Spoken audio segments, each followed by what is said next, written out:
Good evening. I'll call to order this September 24th, 2024 Fairfield Plan and Zoning Commission meeting.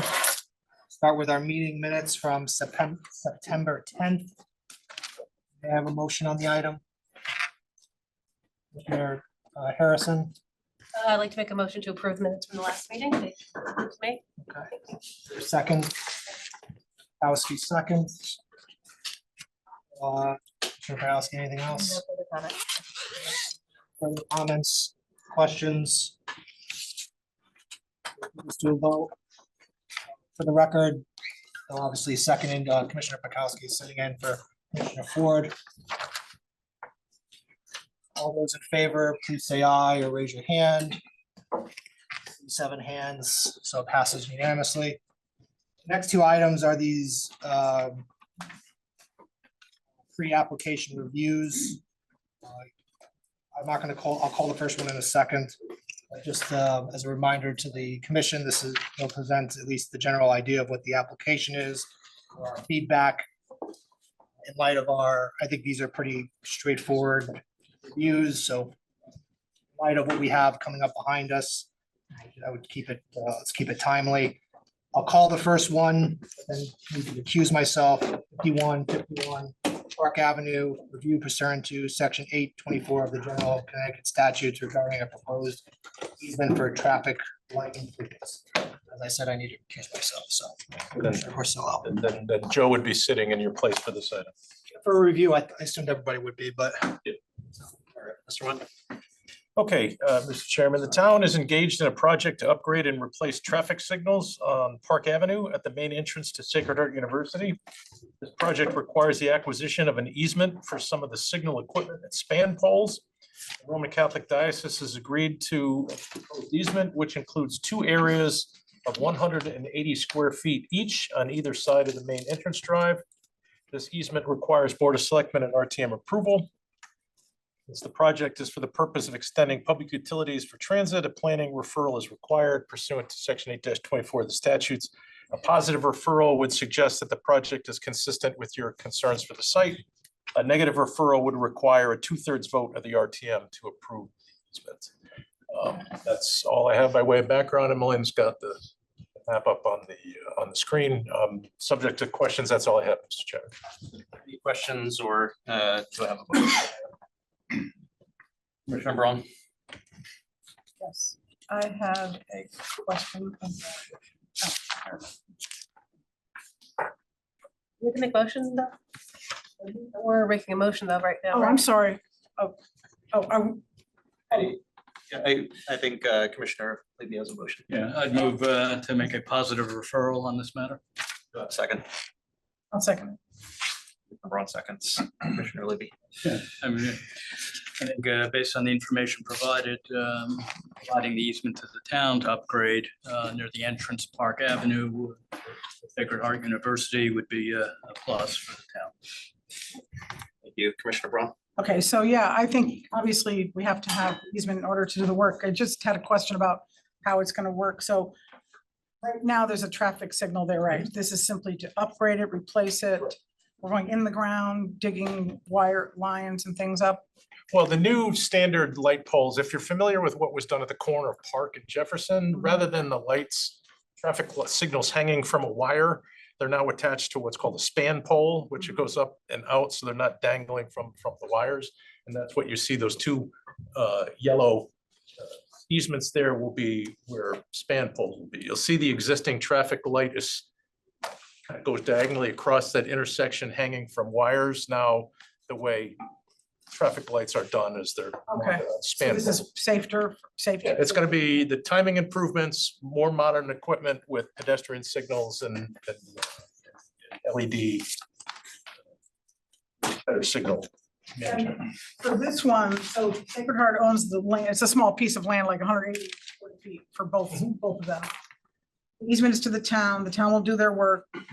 Town, Sacred Heart will continue to own the land. And they will cover the cost, even though we will be maintaining it in the future, right? I don't know exactly what the cost breakdown is of this project.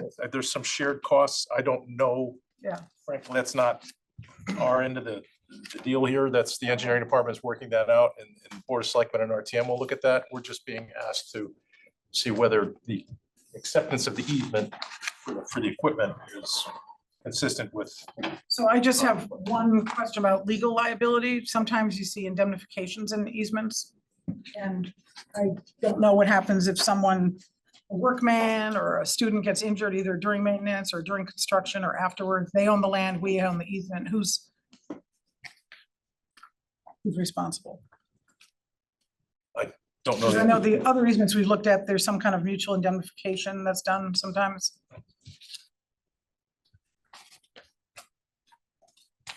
Okay, that's my only. Yeah, I mean, I think this is a land use referral and the RTM still has to wait. on this. It's just a question I have. Yeah, I don't think liability is an issue for us to worry about. And I think the proposal would be similar to the improvements that we made at Benson Road and the Post Road, which is a vast improvement at that intersection. It would be similar here. Commissioner Rendell. Thank you. This improvement is part of a modernization of the entry span poles for signal arms, as they're often referred to, is a significant upgrade to the older style signal. So I would strongly recommend that we approve this as it's the main entrance to the university, and this signal arm improvement will an upgrade to what's there. Any other comments? I agree with everything also said. I mean, I think if you drive past there right now, what's there right now is not adequate, so this will certainly be. Let's put this to a vote. The motion on the table is to issue a positive referral. All those in favor, raise your hand or say aye. Sure. Seabird is up. Oh, you are, I am? Ms. Honey. Okay. I thought I was. It's 5 minutes late, so No problem. I'm in. Okay, that's 7 yeses. The motion.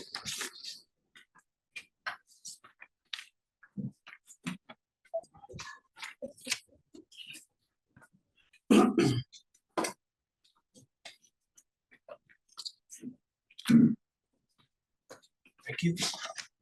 Next item is 2123 Earl Drive. Review Correct. purs- Rells Drive, review pursuant to section 824 Connecticut General Statutes regarding a proposed easement for a sewer pump station. Mr. Watts. Okay, Mr. Chairman, in 1993, this commission approved a 5-lot subdivision for the purpose of creating affordable housing. A sanitary sewer pump pit was installed to pump the sewage from this subdivision to Paper Mill Lane because it couldn't be done by gravity. An easement was never established for the sewer pump improvements. WPCA last week has approved an easement for the future maintenance as detailed. We did get a memo from, an email from the Director of Public Works that Operation Hope in recent years has taken over management of the 5 units there. And they've been taking on the maintenance expense, and they've requested that that the WPCA take that on. It was something that probably should have been done in 1993, but never was.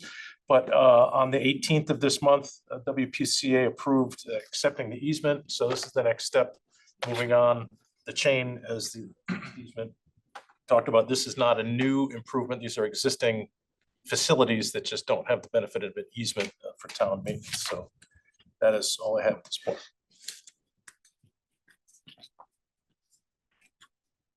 Questions, Commissioner Levy? I'd move to make, again, is this a positive referral? It is. Yeah, I'd move for a positive referral. I'll second. Second, Commissioner Harrison. Commissioner Levy? Yeah, I'm familiar with this development from the early 90s. There's basically 5 units there. And it's been a long-standing, one of the earlier, beyond Parish Court and the others are similar, which preceded it, but was one of the early single developer affordable housing development. And as with The rest of the town, the WPCA should both have the right and the obligation to maintain the pump house necessary for providing appropriate sewer maintenance and effective sanitation in the area, as with the rest of town. Harrison? I had a question for Mr. Wen. How many dwellings are there? It's 5? There's 5 units. One's, there's, yeah, the one's a 2-family. So if you're looking at the map, one is privately owned, the other, there are others, there are 5 units are managed by Operation Hope.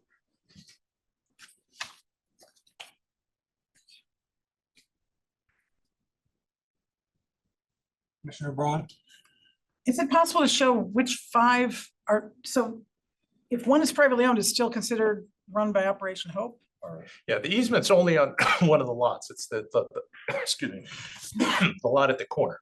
I thought it was the corner of Umpqua, or is that? Yeah, that's the corner of Umpqua and Paper Mill and Durrell Drive all kind of come together there. That's where the existing pump pit is. Is there a reason why they don't just convey the land? It seems like here they're conveying title to the pump apparatus in easement over the land. And the town then has the responsibility to maintain in the future, but not doing anything right now, right? And Right. this is residential, so I have the same question about liability because, you know, work will be done. The town does not own the land, but the town owns the equipment. And this is one where there's no cost sharing. The town will cover everything related to maintenance, repair, replacement. Correct. And as indicated in the email from the Director of Public Works, the town, the WPCA has had the benefit of connection fees and sewer use fees over the intervening years without, without the maintenance of the. Is there a delineation like to prevent people from going into that area, like a fence or something? It's below ground. I mean, the facilities, they're covered. Nothing. It's a pit that you don't have access to unless you are lifting the cover and going in to do maintenance. And the Paper Mill Lane houses, they are on a different, There are, subsequent to its installation, there have also been several houses on Paper Mill Lane that have been able to connect into this system as well, subsequent to its installation. So but this says it only services 5, but there's 11 houses. I was confused about that. 5 in the original development, and then later 6 homes on Paper Mill Lane also connected into the same. So all 11 are on this one branch of the sewer line? Correct. Okay, I see. Someone who seems to know is nodding. Okay, thank you.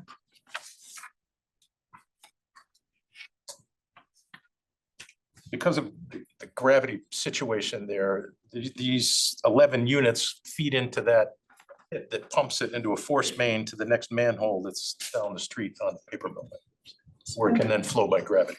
So all 11 are Operation Hope houses? Five original units that were made part of that subdivision were. And then subsequent to that development, 6 existing homes were able to tie into that. And those are not affordable housing. Those are just ownership homes. Correct. Okay, thank you.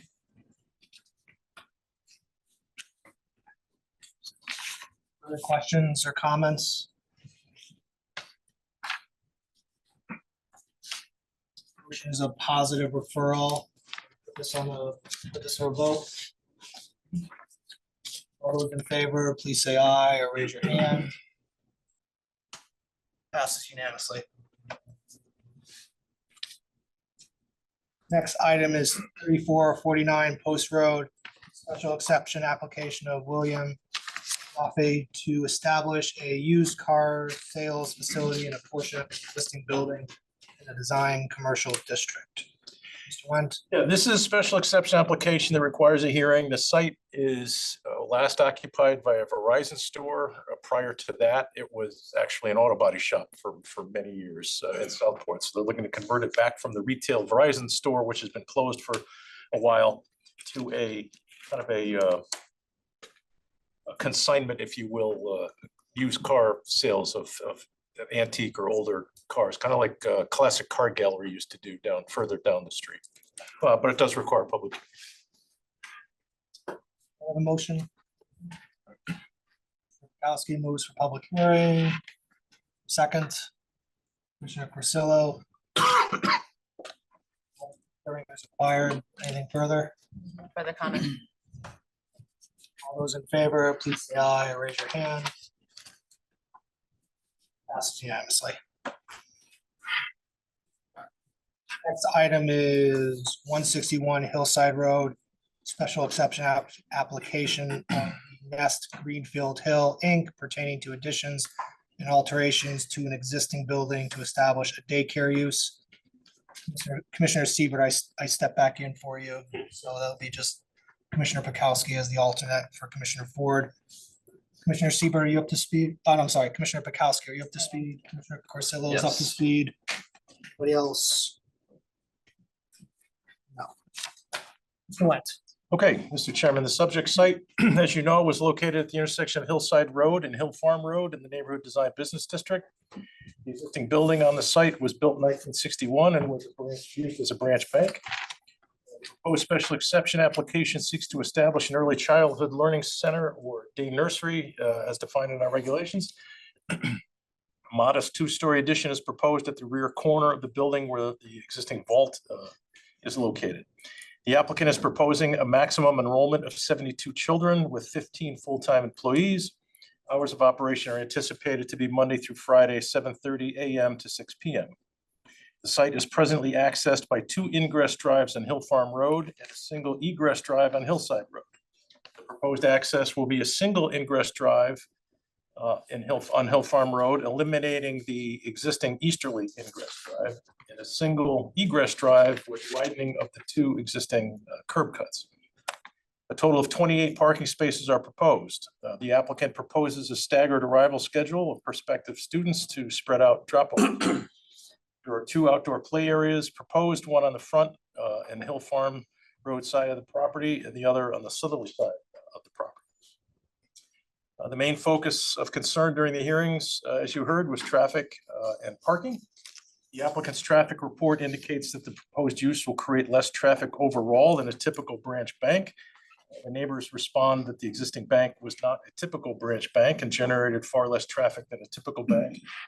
And existing traffic patterns on Hill Farm Road, particularly in the morning commute times, will be exacerbated by ingress of vehicles for the proposed use. There's also concern that the proposed use does not have sufficient parking, creating queuing issues on Hill Farm Road. The applicant suggests that should the commission approve the project, several conditions be imposed to help address those concerns raised. Firstly, the applicant agrees to hold to a drop-off schedule that they submitted to spread out drop-off times. Secondly, the applicant agrees that no events will occur on the premises that will exceed their parking capacity, thus requiring off-site parking. And lastly, the applicant agreed to build a 3-foot-high stone wall around the proposed play area closest to the intersection to address safety concerns. If approved, new concrete driveway aprons and concrete curbs should be required. However, the applicant has requested the commission waive the requirement to install concrete sidewalks. While not discussed during the hearing, the commission did waive a requirement for a sidewalk for the new veterinary facility at 40 Hillside Road in October of 2022. That application had neighbor support for both the use and the elimination of the sidewalk at that time. The relevant standard considerations for special exception are as follows. Number 1 is the location, type, character, size, and use of the buildings in harmony with and conform to the orderly development of the town and neighborhood, and not hinder or discourage the use of adjacent property or impair its value. 2 is the nature of the location and use such that there's adequate access to car protection. 3 are the streets serving proposed use adequate to carry prospective traffic with provisions made for entering and leaving the property without creating undue hazard or congestion, and with adequate provision for off-street parking. 4 is the proposed use in compliance with the plan of conservation development. And lastly, in addition to those, for day nurseries, the commission must also find that the use shall be situated and developed so as to create no nuisance nor have a detrimental effect on privacy, tranquility, or value of surrounding property. That is all I have. Thank you, Mr. Went. May I have a motion on the item? Commissioner Braun. I move to deny based on not satisfying the requirements for a special exception. I have comments. Is there a second? One second. Commissioner Harrison seconds. Commissioner Braun. So this was a tough one. It's a beautiful development and it's a beautiful service for the town. It's just in the wrong spot. It's too much in a bad area. I also think it was shown pretty adequately that the demand is in other parts of town, not in the Greenfield Hill part of town. So those are my overarching concerns. But very specifically, number one of the special exception is the location, type, character, and size of the use in buildings in harmony with and conform to the appropriate and orderly development of the town and neighborhood and not hinder use of adjacent property or impair its value. And I don't think it satisfies that. Traffic, noise, congestion, safety, people can't get into their homes during existing site conditions without a daycare center there. The burden's on the applicant to provide this commission what we need to render a fully informed decision. And I do understand, I have read the McLaughlin decision. And yes, that does talk about expertise and expert witnesses, but it also talks about site-specific review. And I think some of the data we got, especially relating to the ITE, was not site-specific. It was not even town-specific or state-specific.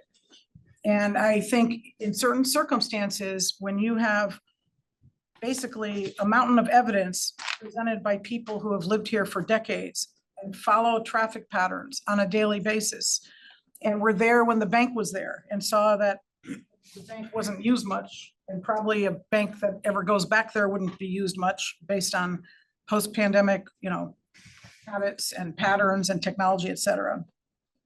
I don't think the trip generation is accurate. And I don't think there will be a reduction of trips from something. I'm not sure from what to what, but I don't think there'll be a reduction of trips. I think there'll be a significant increase of trips. So, and that leads to a problem because you have parking, 11 spaces for 75 students, and most of them are for staff, I guess. So if you have a backup, you have a blockage either on the road or getting in, or somebody circling around the road, adding to traffic. These are just all things that came up during the hearing, points that were made. I don't think we have to follow an expert if there are serious questions about the information supplied. This is a peak hour surge.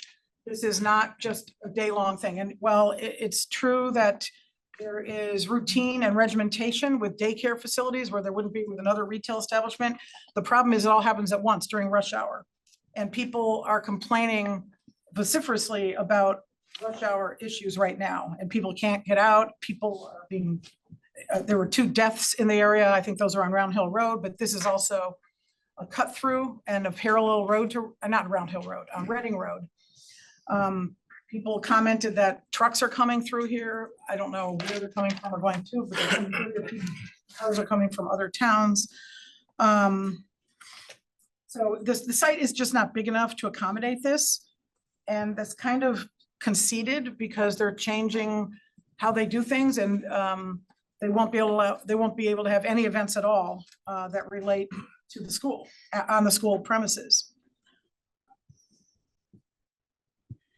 So existing issues will be exacerbated.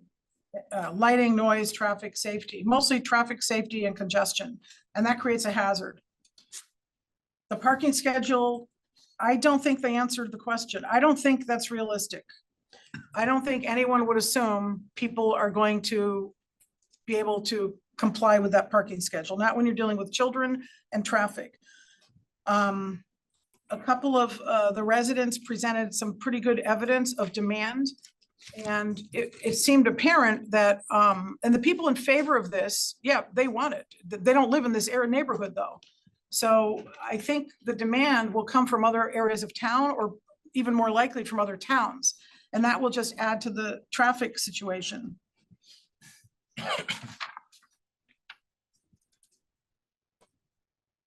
So that was the first the first criteria of the special exception.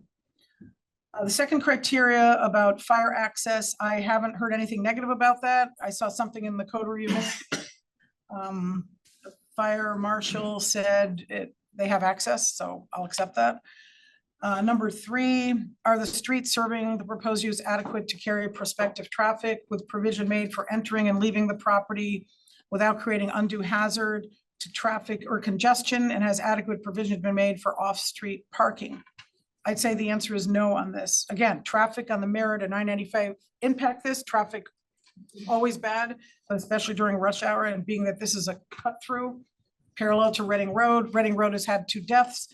There was some comment that there might be some traffic accommodations made on Reading Road, but that could take years to put rotaries. I don't even know if that would help with what happens on Hillside or Hill Farm Road. Again, the generalized data provided in the ITE analysis is inadequate and insufficient. It's probably pre-pandemic. We got something from Mr. Wendt indicating that the traffic ITE manual that engineering has, that seemed to have older dates than what Attorney Green said this traffic study had. So I don't know, but whatever the dates are, I think the data could be as much as 20 years old, or it's certainly pre-pandemic and pre-change in work habits and change in banking habits and technology. And it certainly is not geographically specific at all. So I can't rely on it. I cannot rely on generalized data that does not relate to this site. This is a unique site. It has its own problems. And that was one thing McLaughlin did point out. We need site-specific information. So okay. Any other use that could be put here, retail use, whatever, that will be taken up by this commission if and when it gets submitted. Sidewalks, I think, should be put in there, but I don't think there's room based on how crammed in everything is. As far as the safety of the children, that was raised quite a bit also. I don't think a 3-foot stone wall is going to help with safety. I know of people who have backed up over stone walls. I won't say who they are.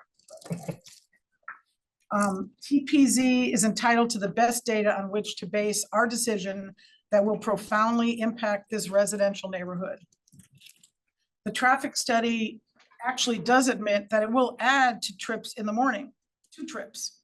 But then it consolidates all the data and comes up with a reduction from morning, evening, et cetera. I think the morning is the crunch time, and they're admitting that they will add 2 trips to the morning. I think they'll be adding more.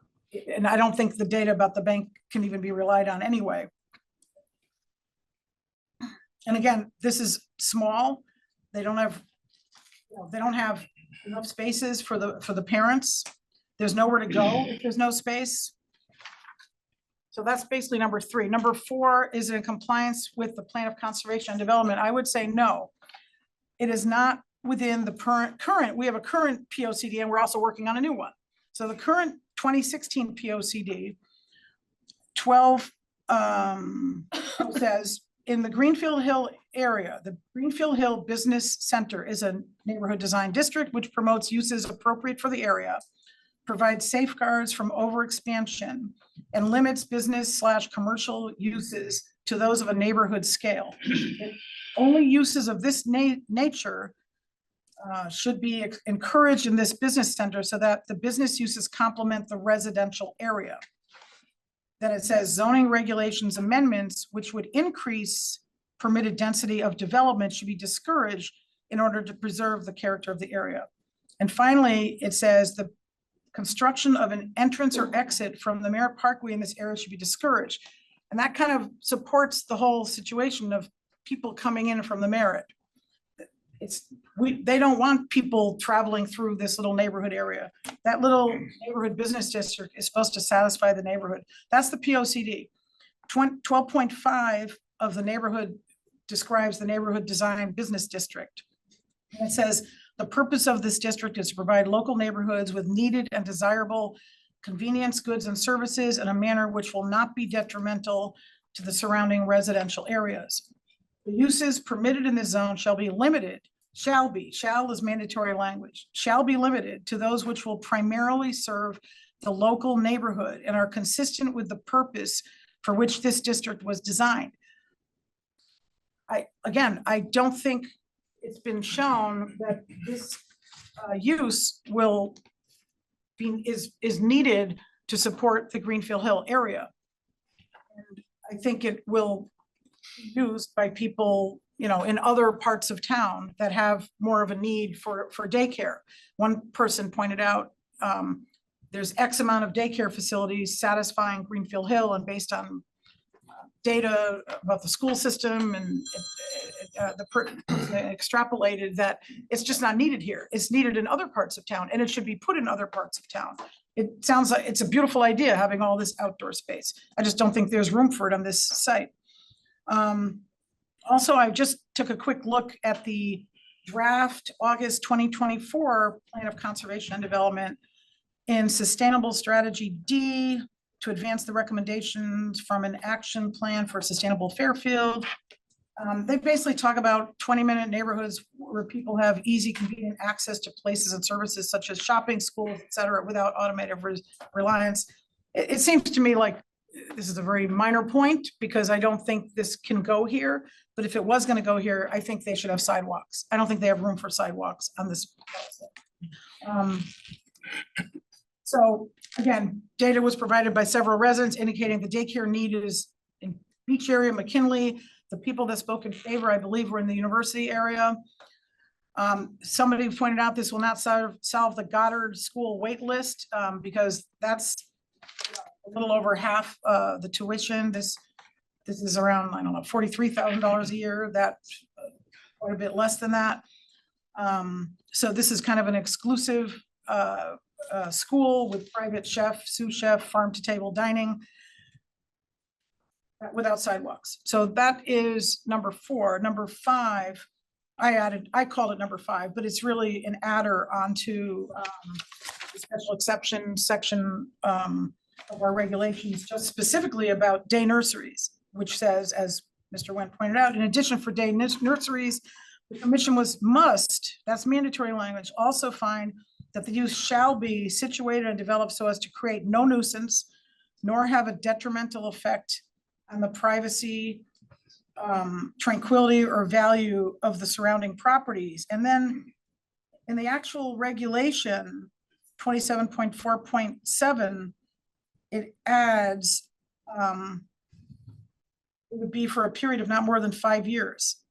I have a question for Mr. Wendt. Does that mean this, if we grant the special exception, it's only good for 5 years? They have to renew it?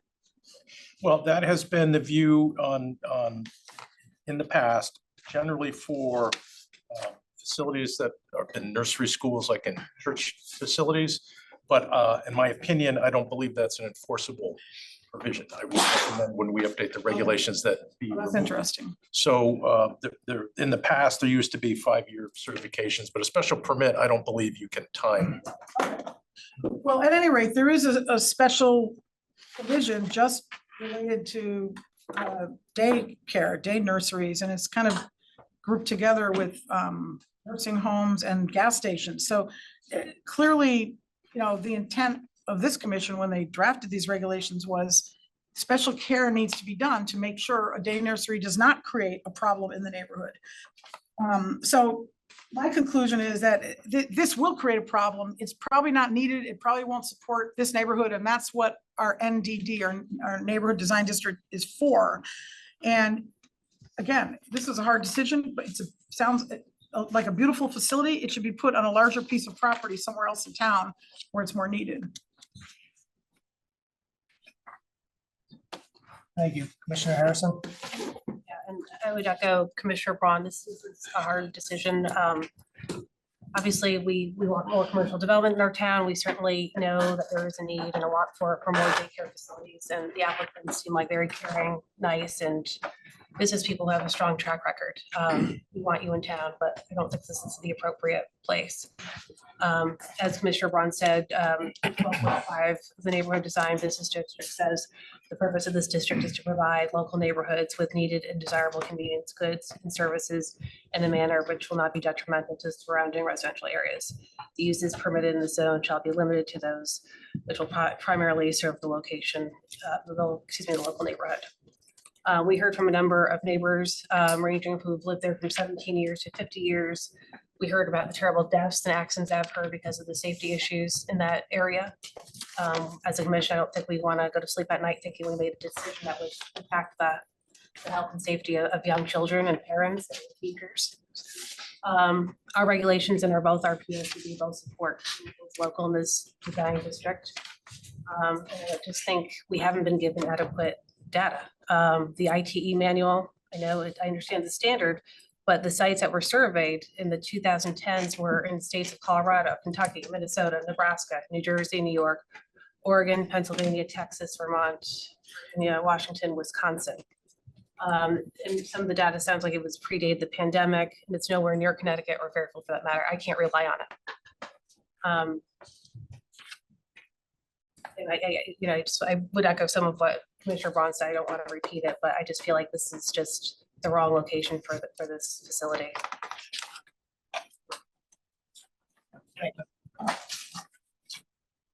Commissioner Levy? It's a close one, but I must oppose the resolution on the floor.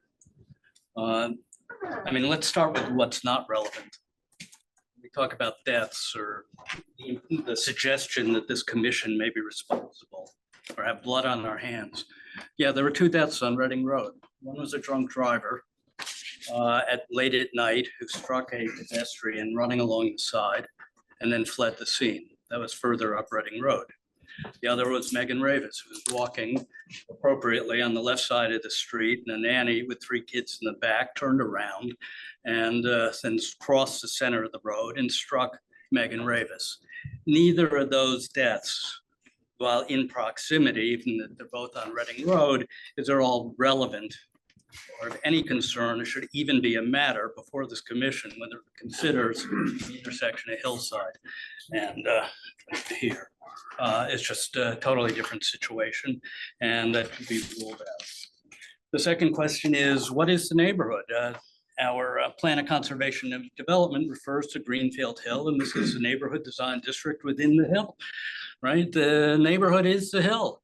And what does it start with? It says Greenfield Hill is essentially a residential area. It is, other than the neighborhood design district here. And where is family daycare, or where is daycare most needed? But in residential areas. It's much better than having it next to Home Depot or on a busy corner in Stratfield Road. This is in the neighborhood design district. And whether it serves people, within 100 yards or 2 miles, it's still serving within that neighborhood. And to suggest that there is no need for daycare in this community, I don't know, as a grandparent and one who has to often provide childcare, have to meet the bus and so forth, I don't think there's any question that many of the young parents in Fairfield and elsewhere are struggling to find appropriate daycare. Whether it be family daycare, which is permitted throughout the district with up to 5 or 6 kids in an individual setting, or in this case, more of a center-based program, which would allow for a maximum of 72 children. Now, if the matter is denied, there's little doubt in my mind that should an appeal be taken, that based on the law, the court would overturn that decision. So as far as to my mind, ultimately, if the applicant wants to pursue it, there will be a daycare center at this intersection. In terms of the issue of the neighborhood design district, it is appropriate for the area, which is residential.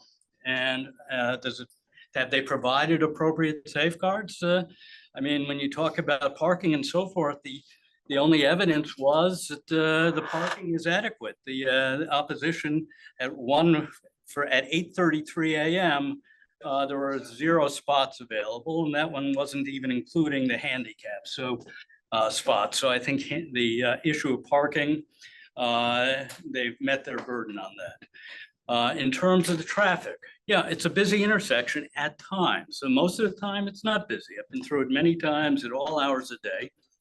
And the question is the applicant responsible for what might be a town or just a ways problem with this intersection?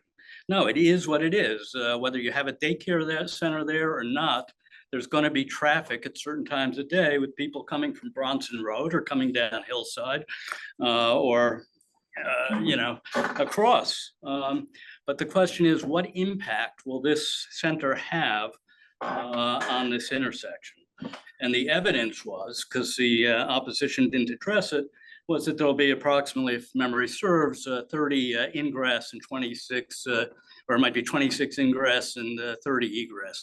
But basically, you're talking 56 trips in and out total during an hour, or roughly one every minute. And I find it hard to believe that in terms of exacerbation of traffic, a single vehicle going in or out every minute is going to have a substantial adverse effect on the intersection here. Are the streets adequate to meet that concern? I'd say yes. Is it in compliance with our plan of conservation and development? Yes. I mean, you look at it, which promotes appropriate use of the area. Again, family daycare in a residential neighborhood, provides safeguards for overexpansion. Well, they've done that with the conditions. The staggering of the periods of time when people, the drop-off times and pickup times. There will be no use of the property on weekends. And the applicant has provided that they will not hold large, events which would tax or provide a problem in terms of, having too much parking at any given time. So I think the applicant has addressed any concerns there. In terms of the area, I mean, I would actually say that they should have sidewalks with the hope that the other commercial properties, and they are commercial properties between them and the market, that ultimately people would be able to walk from the market up here and then back down. And that time will tell whether this is a sidewalk leading nowhere or will eventually it'll connect it to the market or Bonda or the flower shop, or even an apartment building behind it. That's the one where we have half residential and half office. And I mean, in terms of, is it a nuisance? Well, you're going to have children here. Are they a nuisance? No. Okay. They may make noise, but I don't think having children playing adjacent to any properties here, which I don't see that as a nuisance. So again, looking at the relevant evidence. Okay. And by the way, I think the question of it being 43,000, well, that's not really a concern. That's a business issue. But I think the evidence was that it was substantially less. I think it was closer to 30,000 as opposed to the Goddard School, which was in the high 20s. Yeah, daycare is expensive. And it's about time, unfortunately, that we start paying daycare providers an appropriate wage. Unfortunately, what that requires is that the facilities pay more. I think, while this will be a high-end daycare facility, I think it'll serve a need. I mean, where else? I can't think of a place that can better afford a high-end daycare than a property that basically abuts Southport and Greenfield Hill. So based on all of that, I would say that the motion to deny should be defeated, and then an appropriate motion to approve should be submitted. Commissioner Corsillo? I agree with everything Commissioner Levy said, so I won't repeat it. I'll just add a couple of points. I think, the main argument against this application concern traffic and parking, and Commissioner Levy addressed that too, but I'll just say that I have a concern about dismissing or casting doubt on ITE trip gen manual. Certainly not perfect, but I have a concern that continuing to dismiss it will expose the town to legal issues moving forward.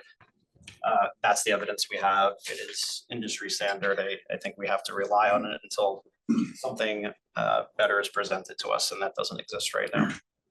I think The other thing I'll add is I think the best comparison we have available is Goddard, which serves, if I remember correctly, something like double the number of students or children that the Nest is going to serve with roughly the same number of parking spaces on a very busy intersection. Stratfield Road and Fairfield Woods Road are very busy, very congested during morning drop-off hours. And I pass by that intersection every day during that time, and I've never found the drop-offs at Goddard to exacerbate the issues that already exist there. I think certainly it seems like there is existing traffic in this area, but it's not about whether traffic exists now. It's about how the proposed application will or won't exacerbate that. And I did not find there was evidence that it's going to exacerbate it substantially. So I think, for all the reasons Commissioner Levy laid out, I think we have to reject the motion on the floor. And I will add on the sidewalk issue, I do agree that this should have sidewalks, whether or not adjacent properties have sidewalks now. I don't think we could kick the can down the road on the sidewalk issue. There should be more sidewalks all around Fairfield. And if we have to do it one property at a time, then so be it. Thank you. Commissioner Randolph? I agree with Commissioner Lee. I oppose the rejection of this application, and I echo Commissioner Levy, Commissioner Cursillo's comments, pivoting off of the personal experience, which again is anecdotal, but the Goddard School is the best comparison in town. And if there are any issues with this use, that should have been used to create any objective faults of this proposal that was not raised. Anecdotally, I live by the Goddard School too, and I've not seen any issues there. It provides in my personal opinion, I would rather seen it as a retail location, but it provides a service for community members that are used by my neighbors. My neighbors use that location, they appreciate it, it's well run, and the operators for the Nest have demonstrated a high degree of professionalism. So the paramount concern for me, though, for this making this decision is whether the location, type, and character, and size and use of the building structures are in harmony and conform with the appropriate and orderly development of the town and the neighborhood, not hinder or discourage the appropriate development and use of adjacent properties or impair its value. That's what we've been asked to decide upon. The building structure and type and character and size are not materially different from the existing use. There is no change to this building. The location, type, and character are the same. And no evidence was presented questioning the location, type, use, and character of the building. This project clearly meets that criteria. A second factor for consideration is whether the streets serving the proposed use shall be adequate to carry prospective traffic, and that provisions have been made for entering and leaving the property without creating undue hazard to traffic or congestion. Again, that's what we're here to decide upon. That's what's in the statute, and we're supposed to evaluate. The applicant has provided sufficient evidence that it has met this criteria. I know there were some minor issues regarding the timing of parking, but those were called the edge case. That's the marginal condition. We can't reject something because it may or may not conform with the marginal condition. Can you speak a little louder? I didn't catch that last thing. sorry. Sorry. Which part, Kathy? Something about edge. Okay, so there was some objection over the parking. That's an edge case condition. It's a rare instance when there's snow on the site. It was raised that there wouldn't be parking. That criteria alone, that unusual circumstance should not be a criteria to reject this. That can be addressed. We've got responsible operators here. I have demonstrated that they can address that. And with feedback from the neighbors, they will be encouraged to who have been quite vocal, and I encourage the neighbors' participation in this process. And I thank you for coming, but please, these may be your new neighbors, work with them if there's an issue. So the traffic provision has been met, and while anecdotal information was provided by the neighbors, insufficient evidence was provided demonstrating that the traffic would be impaired. And again, I take exception to questioning the ITE. That is the federal, state, and local standard. Let me repeat that. The ITE is the federal, state, and local standard. There is no other standard.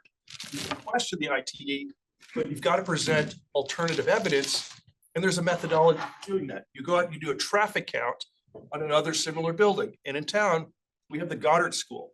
If there's an objection to this building type, we have another building type, go and do a traffic count. That was not done.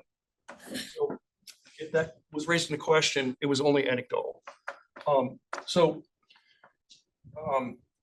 This site was used as a successful bank location for many years, and then it fell into vacancy. And people got used to the site being vacant. It's not going to remain vacant. It shouldn't remain vacant. It's weed choked, overcrowded. It's a nice building. And right now it is in disrepair. So a successful bank location would generate more traffic than the proposed use as a daycare center, according to the ITE, which is the federal, state, and local standard.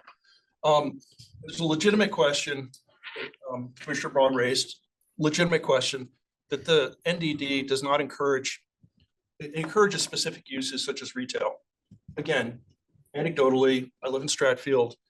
The Goddard School, I would prefer to see as retail, but it is a daycare center is providing value to the community for much needed service. The demographics of this town require that we have more daycare, and this meets that criteria. Safety issues have been addressed by the applicant. They've accommodated some of their requests and suggested stone walls, which I would rely upon the professionalism of their traffic engineer to design. It's their best interest to make sure they've got a safe location. And they've addressed other safety concerns. I would ask that they add sidewalks, which echoes other commissioners' questions. With respect to day nurses, nuisance, the sound of small children is the sound of the future. If we squelch the sound of small children, we have no future. So I understand that it's an inconvenience if you live next door, but when you moved into location, you knew that there was a retail use. Perhaps it was vacant when you moved in, but you couldn't expect it to be vacant in perpetuity. I don't think any substantial evidence, which is the criteria under McLaughlin that we're supposed to consider, was presented indicating that there'd be a detrimental effect on the privacy, tranquility, or value of the surrounding properties. There was anecdotal evidence, but there was no substantial evidence, which could have been gathered by going and monitoring the Goddard School in our community and saying this has been a nuisance. I do not believe that there has been any complaints. Have there been complaints about the Goddard School disrupting the tranquility value of the surrounding properties, to the best of your knowledge? Not to our office. Okay, so there is no evidence presented, and according to our town staff, there is no substantial evidence, which is a higher criteria, that there's a detrimental effect on the privacy, tranquility, or value of the surrounding properties. The nest is a beneficial use for Fairfield by an established operator who's shown flexibility in their operations and will provide a necessary service for our community. So I reject the rejection. Pikowski? I too oppose the rejection of this application. I did not believe that there was evidence that showed that the addition of the school would further exacerbate the existing traffic safety concerns. And while I do believe the safety issues at the intersection are valid, they are not within the purview of this commission to remedy. As I noted, I live next to a school, and my lived experience has shown that the staggered nature of drop off and pickup would in fact prove to be less of a contributing factor. I also think that the applicant went above and beyond with the drop-off schedule and the commitment to not hold events. I think it's also worth noting again that there is no traffic in the evenings and there is no traffic on the weekends. Neighbors also brought up concerns with outdoor play equipment. It's worth noting that the school is NAEYC accredited, and as an educator who's very familiar with that accreditation, and I have it at my own school, the standards are extremely rigorous, meaning that in order to place your outdoor equipment in certain places, you need to meet very stringent standards. So I'm very confident that those standards will hold them to making sure that the children are safe while outside. I do hope that the neighbors take the steps to petition and present their concerns to the police commission. That is where this neighborhood needs to go. I believe that in the end, the addition of the school with the neighborhood, which harmonizes beautifully with the character of the neighborhood, will prove to be a positive addition to Greenfield Hill. Thank you. I have some comments, but Commissioner Braun wanted to go first. So just some of the comments made by my fellow commissioners. So the ITE, we are not mandated to follow it. It's not in our regulations. And I have problems with relying on something that is used as a standard in the industry, but is not specific enough in this case. So questions I have, I would like to know the answer to about this ITE analysis that was provided. I would like, sorry, I can't stop my phone. A full ITE description of exactly what was included. For example, the number of bank sites that were included in the ITE study, the years of data included in the ITE study, how many of the banks in the study were located in New England, Connecticut, or Fairfield? How many banks provided private banking services, which this bank provided?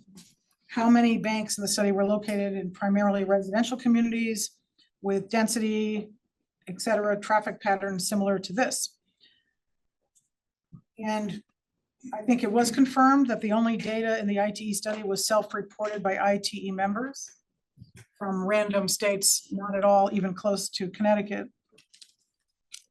I don't think, similar to what I have said in the past and what this commission has actually done in the past, there is a guideline from the DOT which says you don't have to include parked cars when you do a sightline analysis on state highways. We don't have to follow that. We can say we have a site-specific issue right here, which says parked cars are there all the time, and we should consider that in our sightline analysis. And it's very, very site-specific and project-specific. And I think the same analysis, that's analogous to what we're doing here. We have a generalized book that has data not at all related to this site.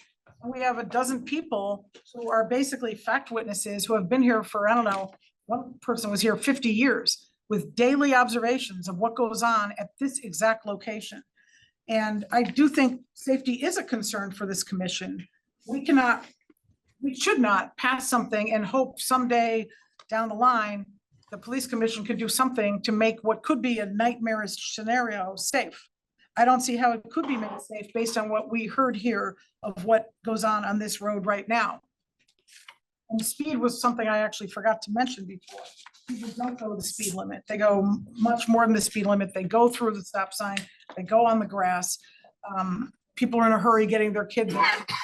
The fact that this 90-minute period is also during rush hour is a problem. That coincidental time frame is a problem. It basically puts it on steroids, how much the problem will get worse by allowing this extra traffic here with 72 students and 15 staff.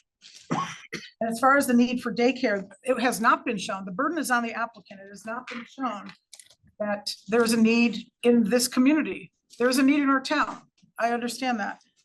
There's probably a need in more dense areas of our town. It has been shown by the people who know this community, who live in this Greenfield Hill neighborhood, which is outlined in our POCD that we're working from right now, the 2016 POCD, that is a neighborhood. That is Greenfield Hill. That is what this neighborhood design district is supposed to provide services to support. The only people who had the knowledge said there is not a need in this neighborhood. There's a need in other neighborhoods. That's where this should go, into the other neighborhoods where it's needed.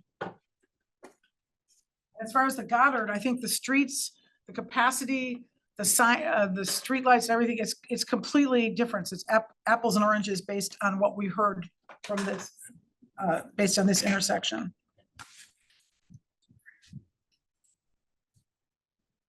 I'll go down the line. Commissioner Levy, Harrison, then myself. Just in response, the IT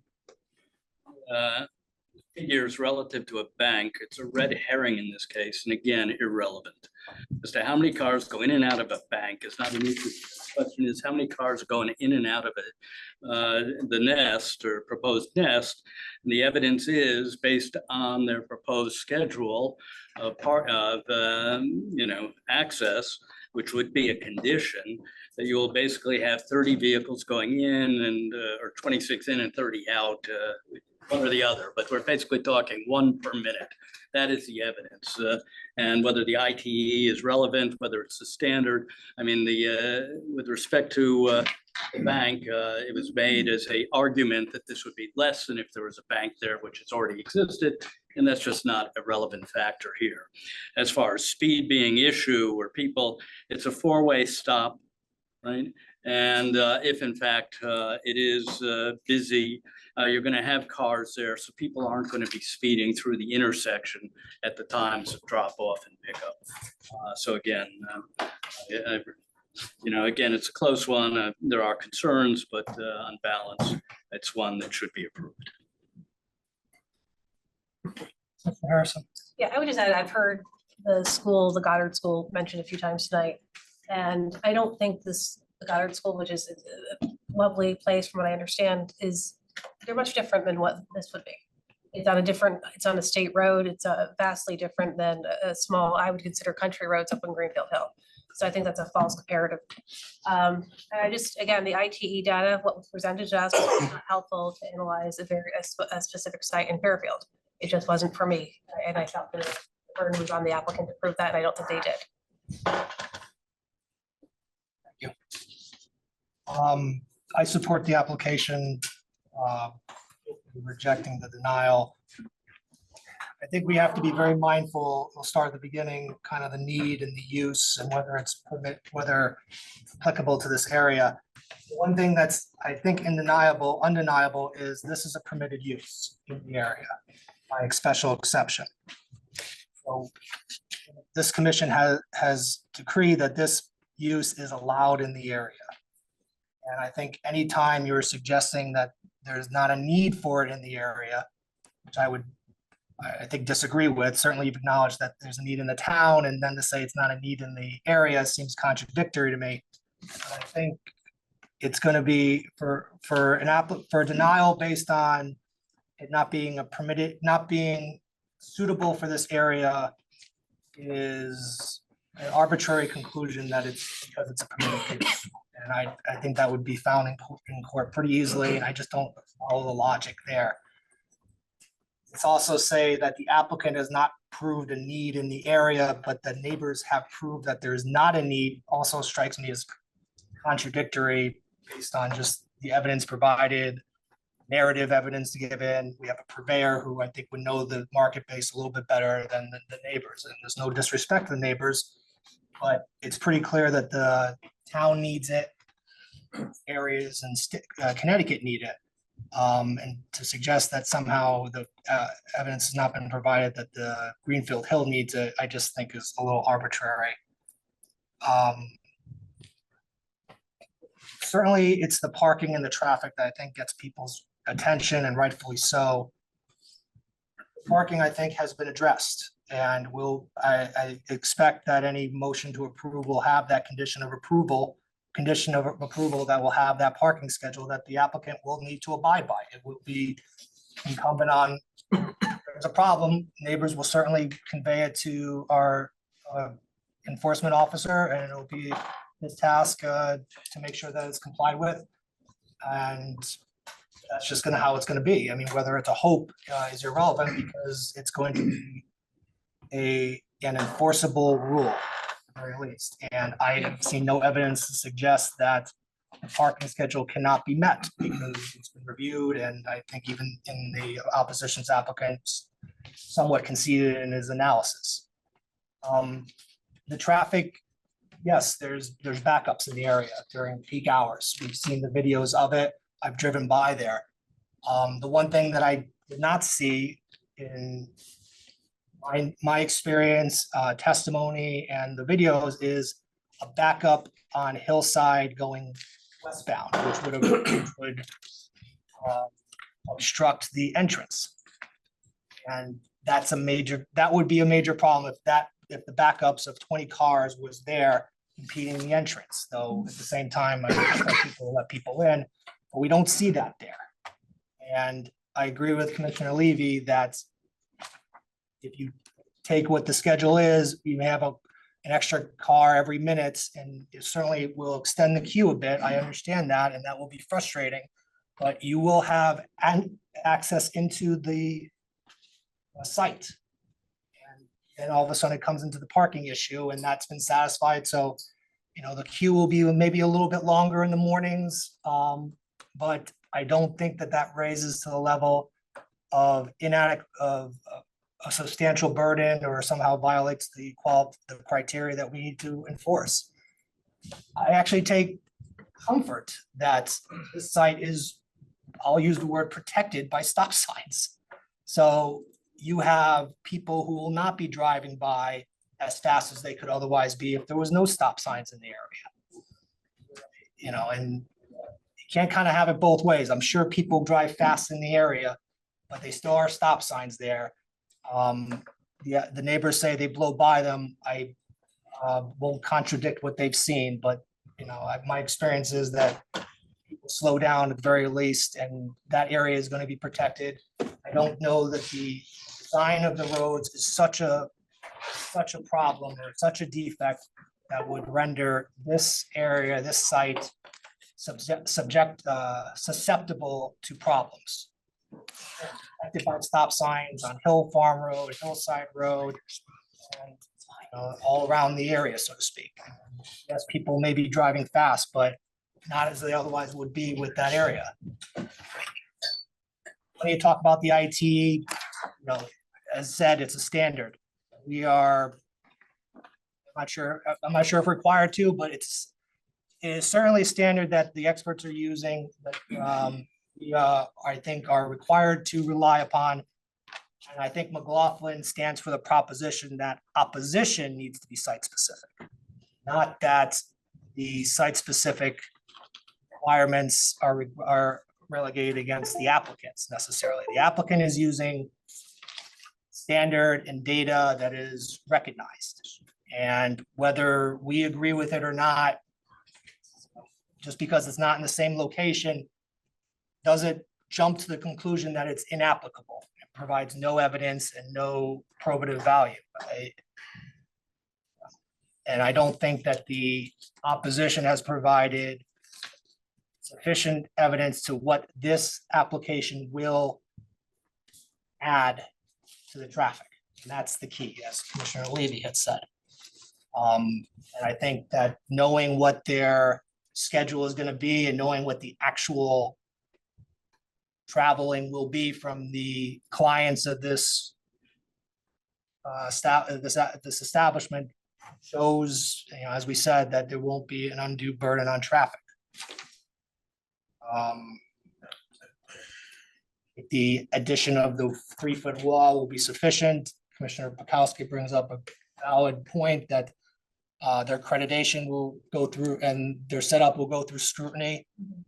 So I think that gives me even extra comfort knowing that as well. Overall, I think it meets the 3 criteria. I'll go through it quickly now, just because if we end up doing a motion to approve, it'll be a little quicker. But I do believe that this is in harmony with the area. It's a neighborhood design district. It's a business. It's a permitted use in the area. I don't believe it'll decrease property values. I didn't see evidence of it. Again, as one of the commissioners said, this is a commercial area. And while it might have been vacant for a while, it's expected that it would be there. Something would go there. And again, it's permitted use, fire protection. I think the code minutes show that things have been addressed. Talked about traffic. I think it's in compliance with the POCD for everything that Commissioner Braun said. I she cited, I come to the opposite conclusion of that, again, this is a want neighborhood design, we want flourishing neighborhood design district and businesses there, and it's a permitted use. I think any way around that, in my humble opinion, is arbitrary, and I don't believe this rises to the level of a nuisance. Again, a permitted use in the area simply, and the use with the children will be during the daytime hours, I suspect, because it'll be probably just outside, that's a problem, so it'll be daytime hours and not even weekends, so. Said all that, anything, For the record, I think you mentioned the ingress, it's on Hill Farm and not Hillside. okay, if I confused them, my apologies, but But there, again, there was no evidence of it being. no, yeah, we all know that the entrance is on the north side, whatever that road was, and I apologize. Commissioner Braun. I did hear people say they lived right across from Hill Farm, a couple different neighbors, and it's backed up there now, especially when school buses come in. And frankly, the only site-specific information we have been given is from the neighbors. There was not a speed study done, I don't believe, by the applicant. And trip generation was done based solely on the ITE book, which we know doesn't have specific data on which to rely. So as far as I'm concerned, we have to rely on what the neighbors are saying. They've lived there decades. They see it every day. They know what goes on there. So I think by enabling this, we're allowing a dangerous situation to take place, which I don't know can be resolved. They said speed bumps are not allowed because of the need for snow plows to plow the area. So you can't put a speed bump there. The rotary, I don't even know how you would do a rotary. That's probably a decade away if you're ever gonna do that. So I don't see how it could be done. And then the other thing I wanted to point out was, when I mentioned the demand, no one has shown any demand. In this area. The only evidence we actually have is a neighbor who did a comparative analysis of enrollment figures in the elementary schools up in Greenfield Hill, and the percentage of kids in the school. It's a little over my head, but she did an analysis of that, and the conclusion was that they have enough daycare satisfying Greenfield Hill, and this is the crux of the matter with our own regulation, 12.5. I mean, yeah, 12.5. It's supposed to be a needed, desirable convenience service, not detrimental to this residential area, and shall be limited to those services which primarily serve the local neighborhood.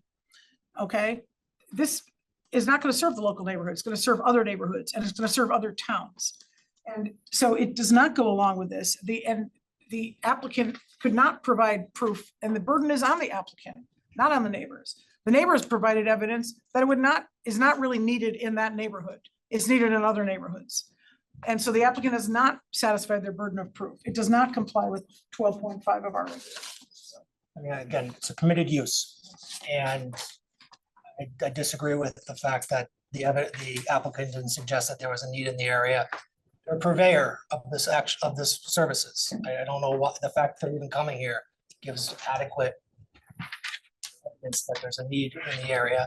And again, it's a permitted use. I mean, I just don't understand how you can say something is a permitted use in this area, a neighborhood design district designed for the neighborhood. It's a permitted use, but actually in this case, there's not enough of a demand for it to come in there. I think that's an arbitrary conclusion. But I mean, I also say this, I don't believe this will cause a danger to the area. I understand that the traffic will be exacerbated to a degree. There's no doubt, because it's a vacant area, a vacant site, and you're putting something new there. No doubt that it's going to exacerbate the feel. I get that. But most of the evidence, I believe, was centered around the fact that there is a queue in the area.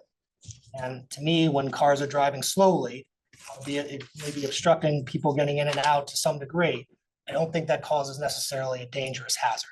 Dangerous hazard if there probably wasn't anything there and you had however many cars in the area flying by at 30 miles an hour plus. It's protected by a stop sign almost all over the place in that area. So no, that's it. I mean, I'll go down the line, Commissioner Randolph, and just note that we've been doing this for a while. We have other business. Just for the record, The location, type, character, and size, use of the building complies. It's in harmony and conforms to the appropriate and orderly development, which is our primary criteria. The building is not changing significantly. It's, no one's objected to the location, type, character, and size and use of the building. With regard to traffic, the default criteria is the one recommended by the state of Connecticut and the US Department of Transportation. There are means, and the neighbors were represented by legal counsel who engaged a traffic engineer. There are means to question that, which would involve doing a traffic count to refute the ITE numbers. That is the recognized means of refuting ITE. That was not done. So by anecdotally saying that ITE doesn't work, the belief, and I respect people who have beliefs and they're skeptical of it, but there was no alternate traffic count done to refute the ITE data. So I just want to get that on the record. I understand that every meeting I go to, professionally and as a volunteer, people question ITE. We have to stop wasting our time doing that unless there's evidence that contradicts ITE. It is nationally recognized. Licensed professionals spend their career, it's an extraordinary criteria to become a traffic engineer. And the neighbors did not, they had at their disposal a traffic engineer. They did not present sufficient credible evidence to contradict the ITE. There was, at the margin, there were questions. Just to my fellow commissioners who question the ITE, I respectfully understand your concerns, but they didn't follow the process to refute the ITE. Anything else?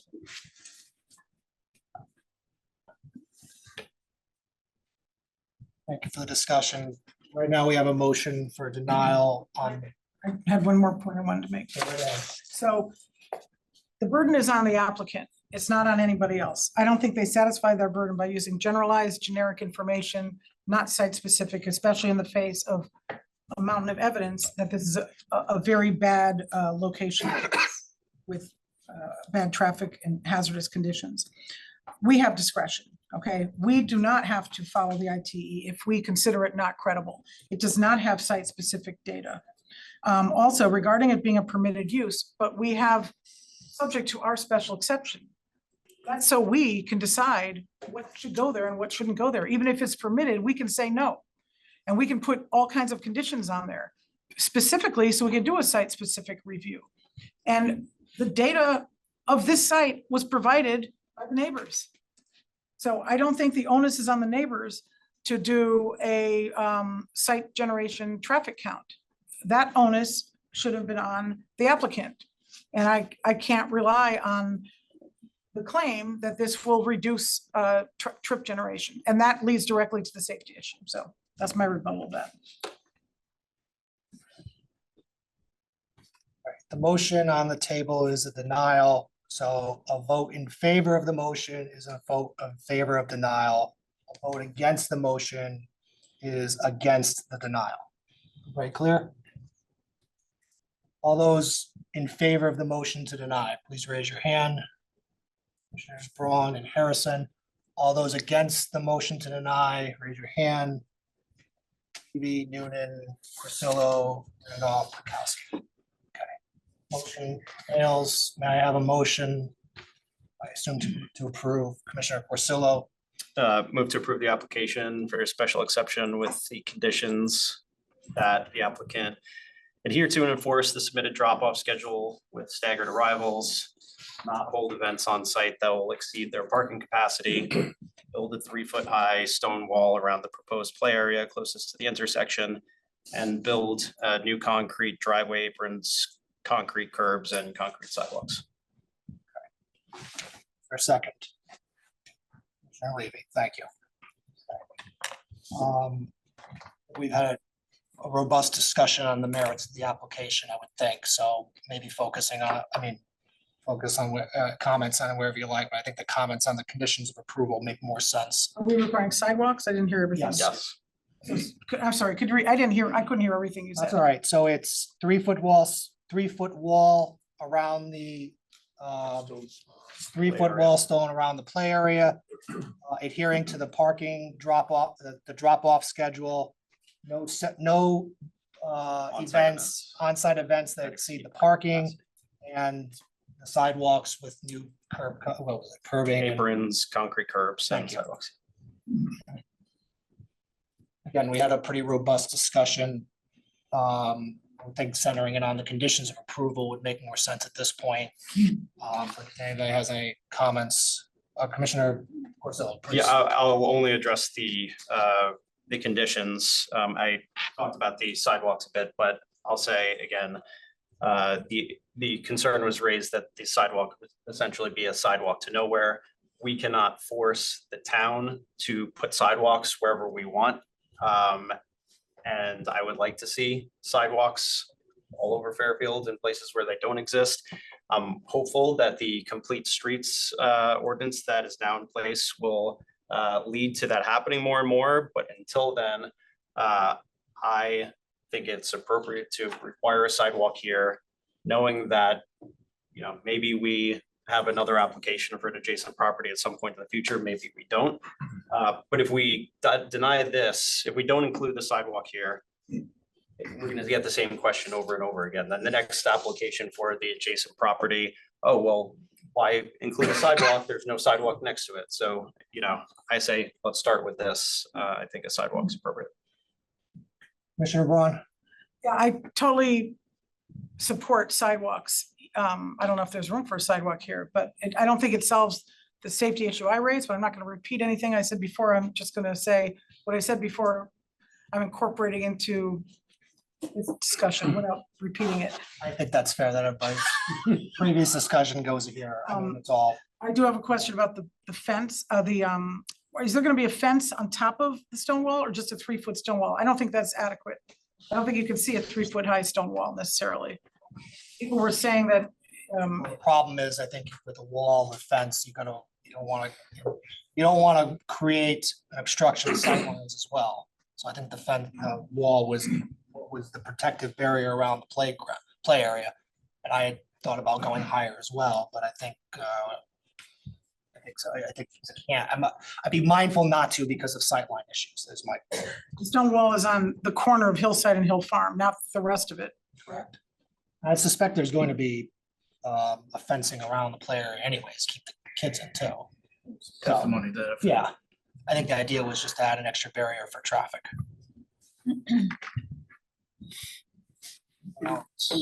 Nothing further, other than I think we see all the requirements of the special exception with the conditions. Personally, I'll say I would have been okay with no sidewalks for a variety of reasons, but not the hill. So move this to a vote. Any further? All those in favor of the current application for approval with conditions of approval as stated, please say aye or raise your hand. Commissioner Braun, everybody now? Oh, I'm sorry. Yeah, okay, I was gonna say, Levy, Noonan, Crusillo, Randolph, and Pikowski, all opposed? Oh, you changed your vote? Okay, sorry, Harrison for approval, Braun opposed, so 6-1. Thank you very much. For the robust discussion, no, it's okay, I just want to make sure I got you right.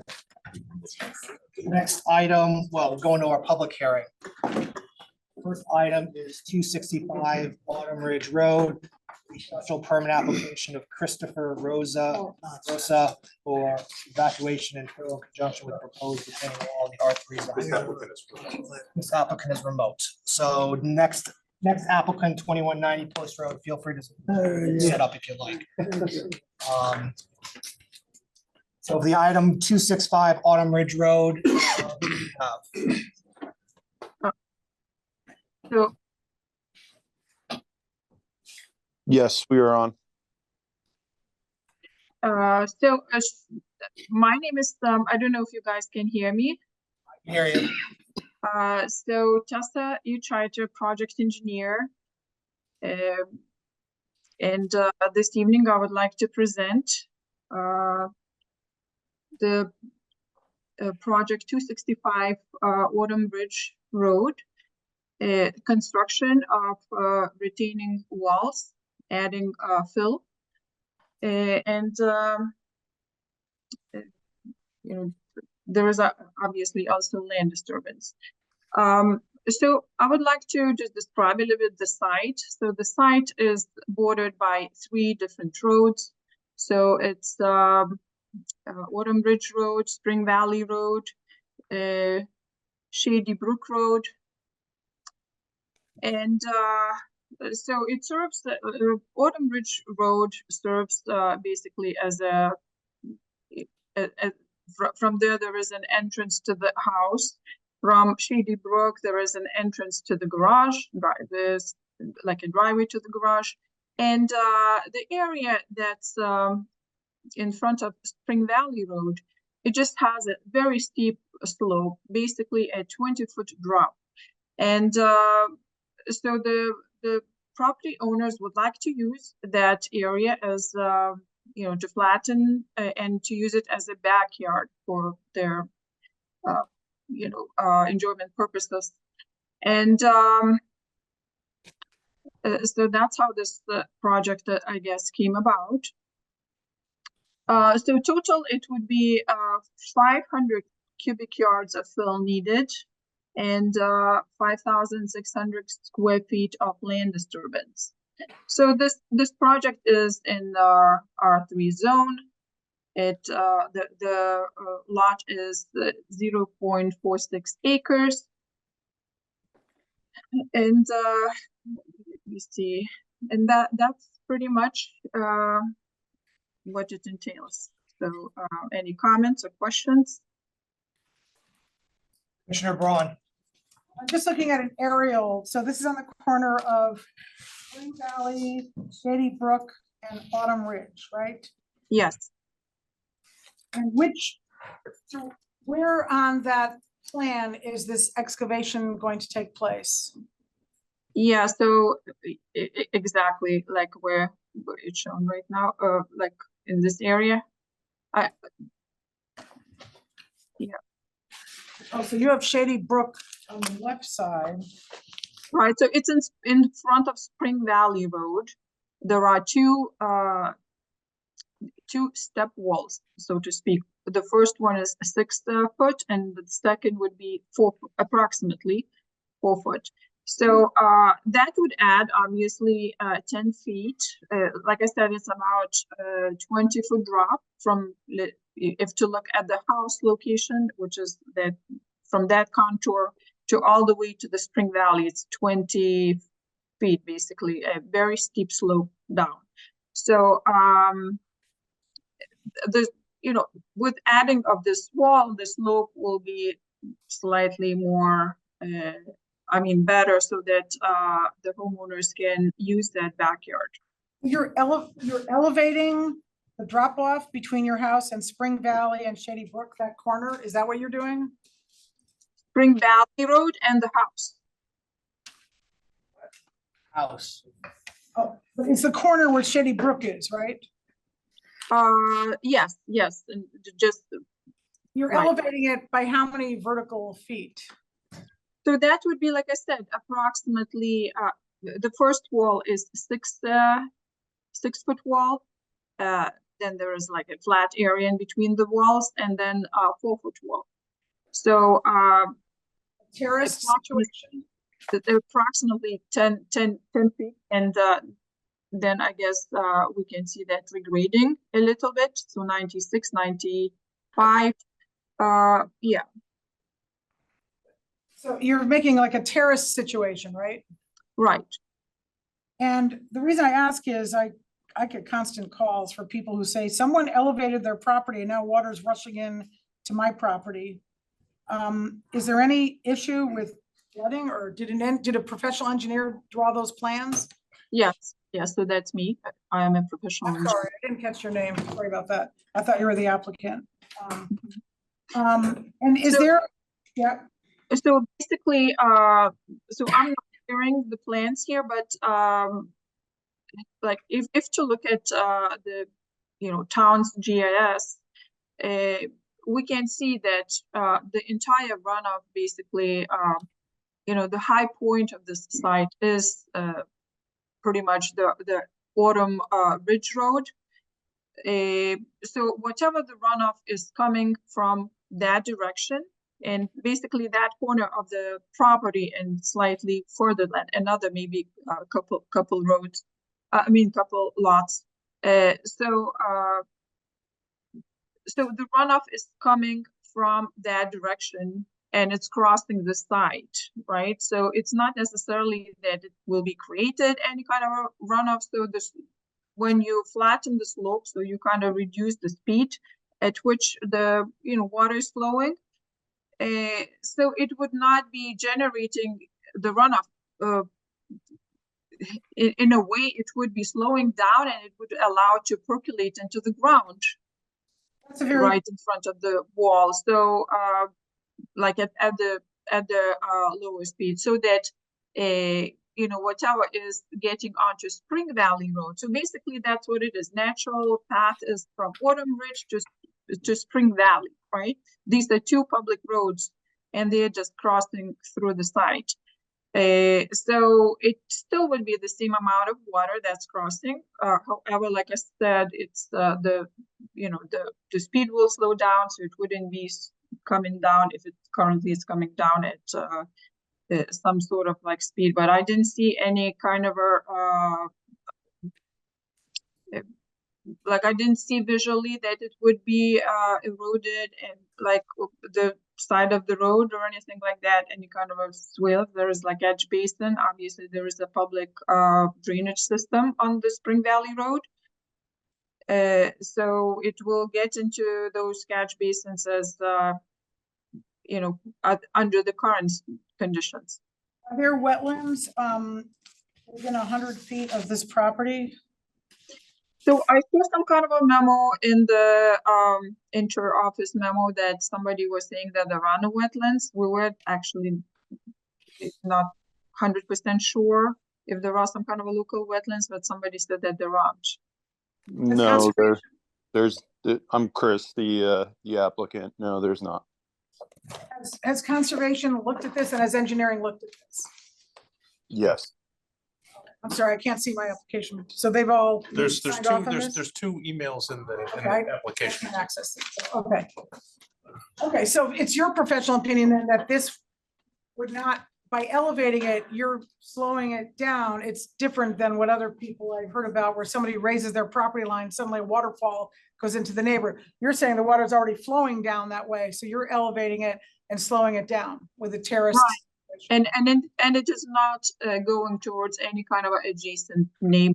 So it's going from one road currently to the next road, and basically it will be picked up in the catch basins. So there will be no impact to any kind of adjacent neighbors. Okay, thank you very much. Any other questions? Anything further? Drew, I'm sorry, I can't see your name. Kaite, anything further?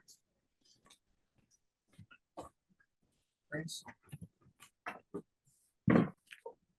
Ma'am, anything further on your end? Nope. All good. Thank you.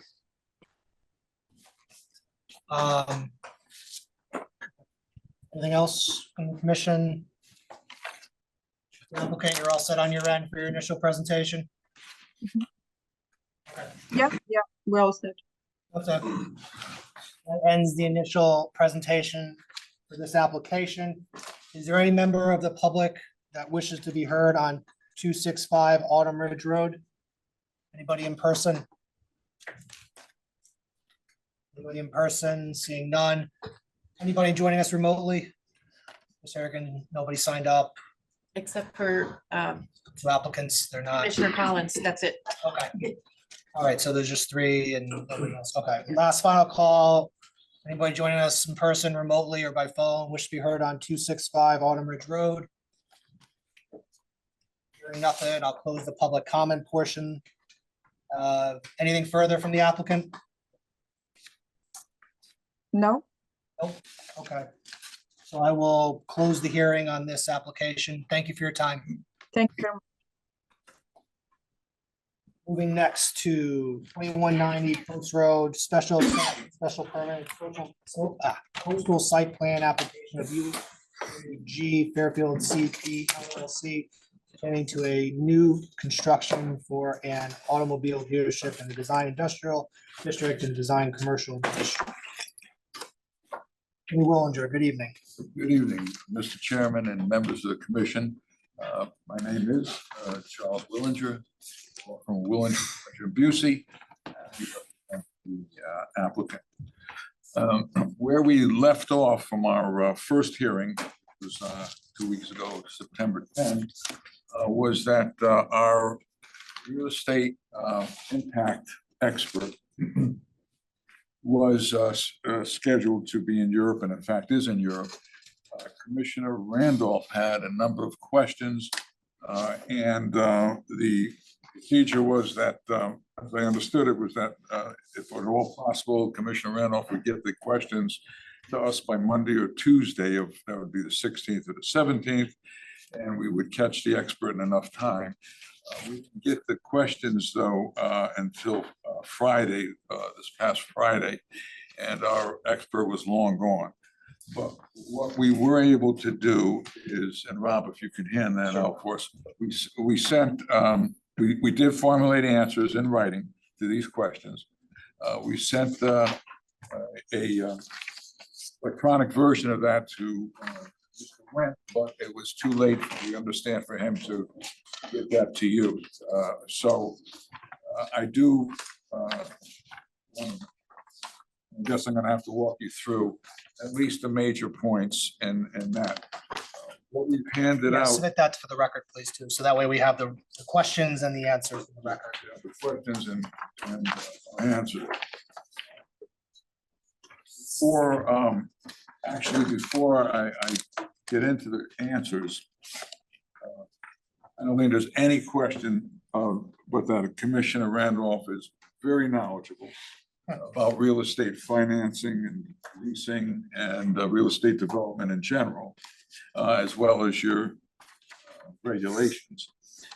And I certainly, and I really mean this, I appreciate the time that he has spent reviewing the expert report, as you all have, and formulating, and the time and energy he's put into formulating these questions.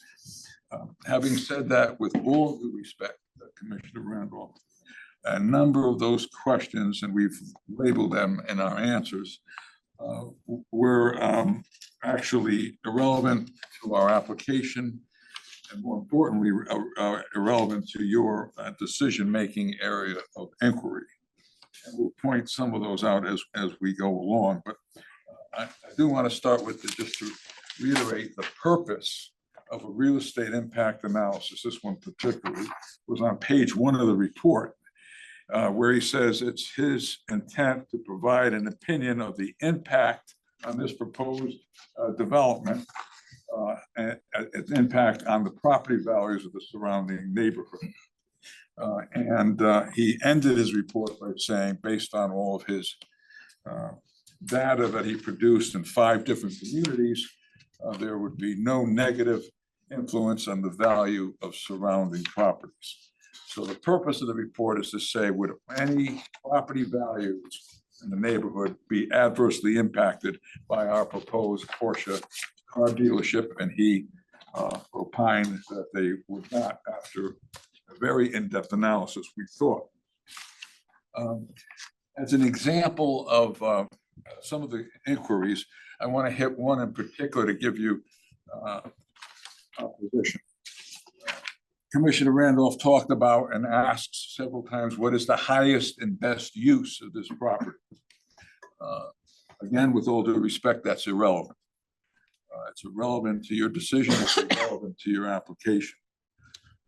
Now, it could be that the highest and best use of the property for the owner is residential development, as Commissioner Randolph, I think, alludes to.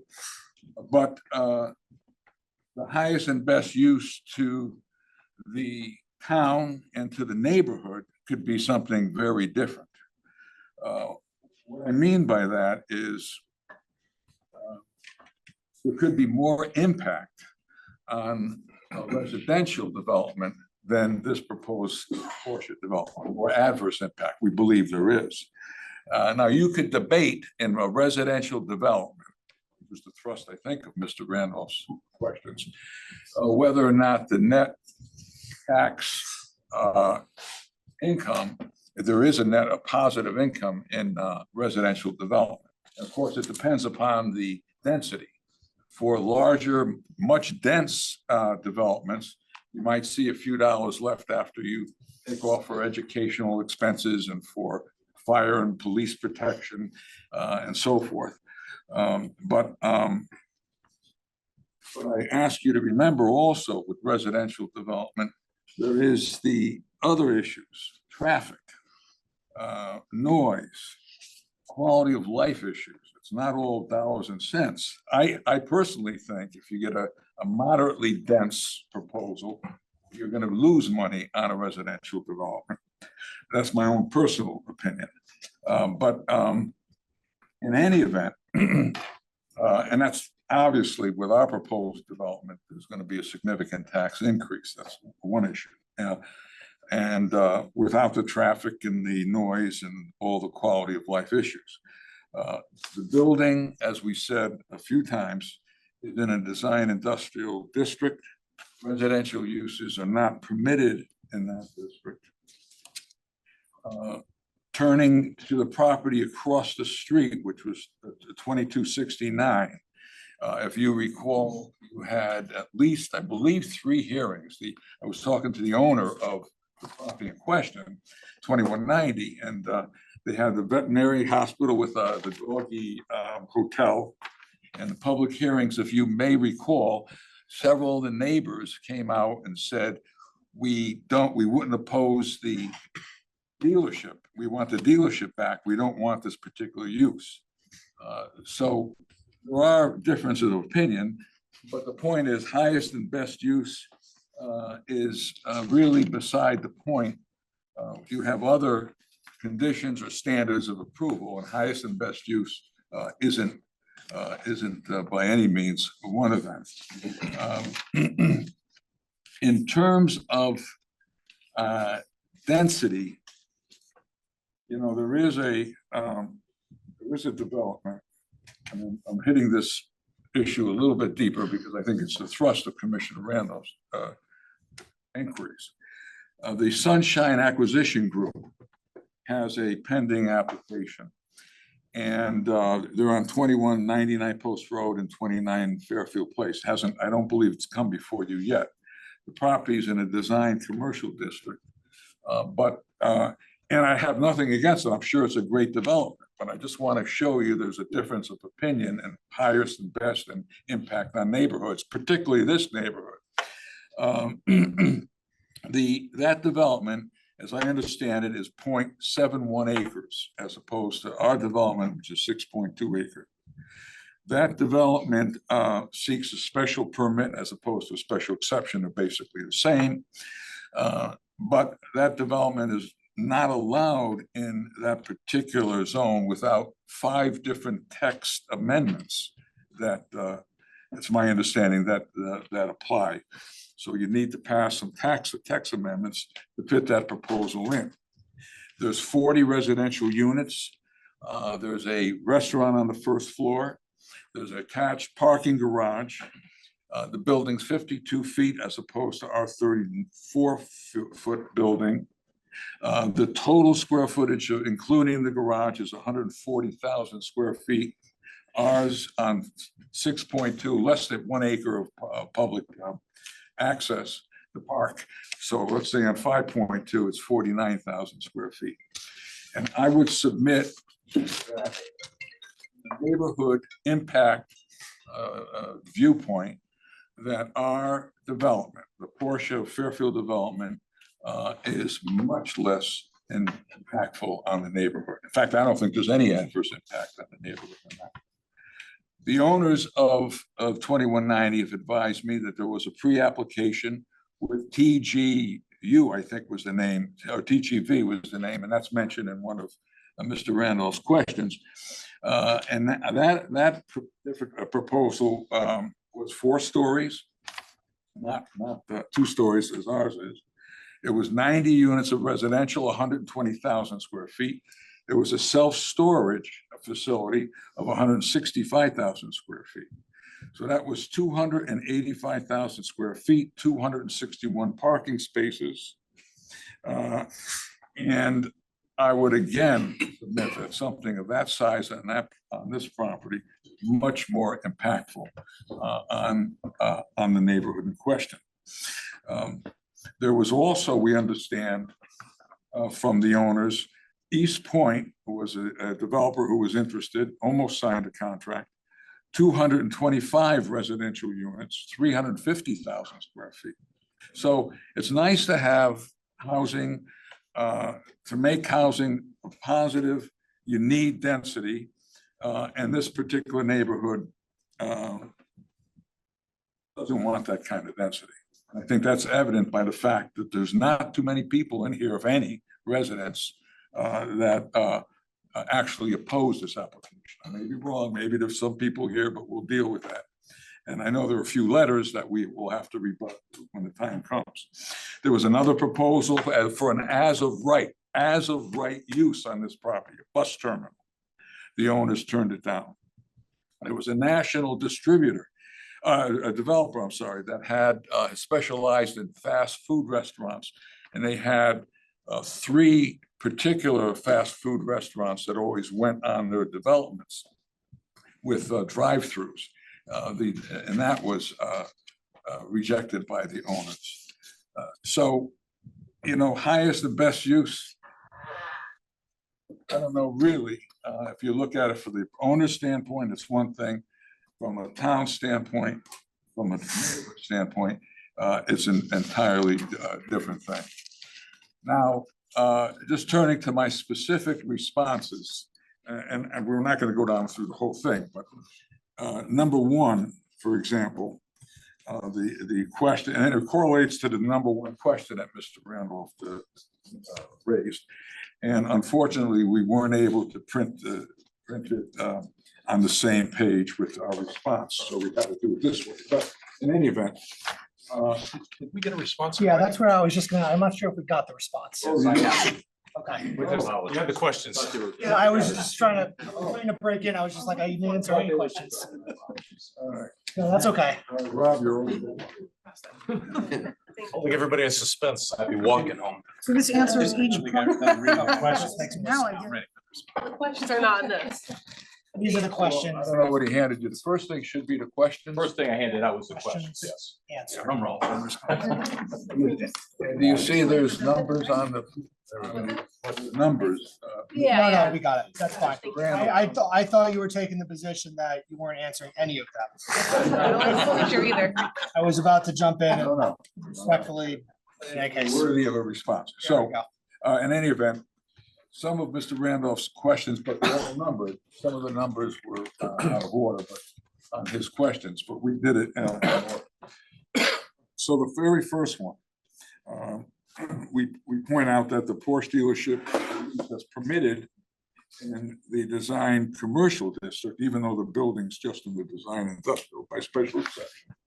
And since it's a permitted use subject to special exception, it squarely meets the purpose of the DCT zone. If you have a specific use that's permitted, you can't say that it is not, it doesn't fit within the purpose of the particular zone.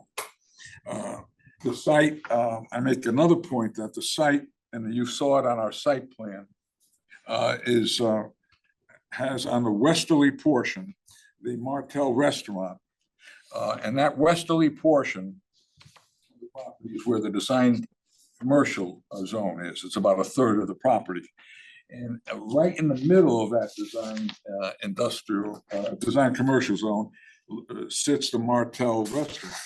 So the designed commercial portion of the site is irregularly shaped. And I think it's pretty impossible to get a building on that even if you want a functioning building, even if you wanted to have a building there.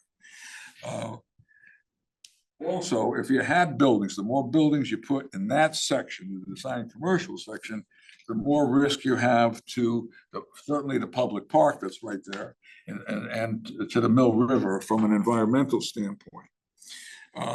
And then as far as what is permitted in the design commercial zone, we have our Exhibit L, my archaic handout here that's now I understand electronic.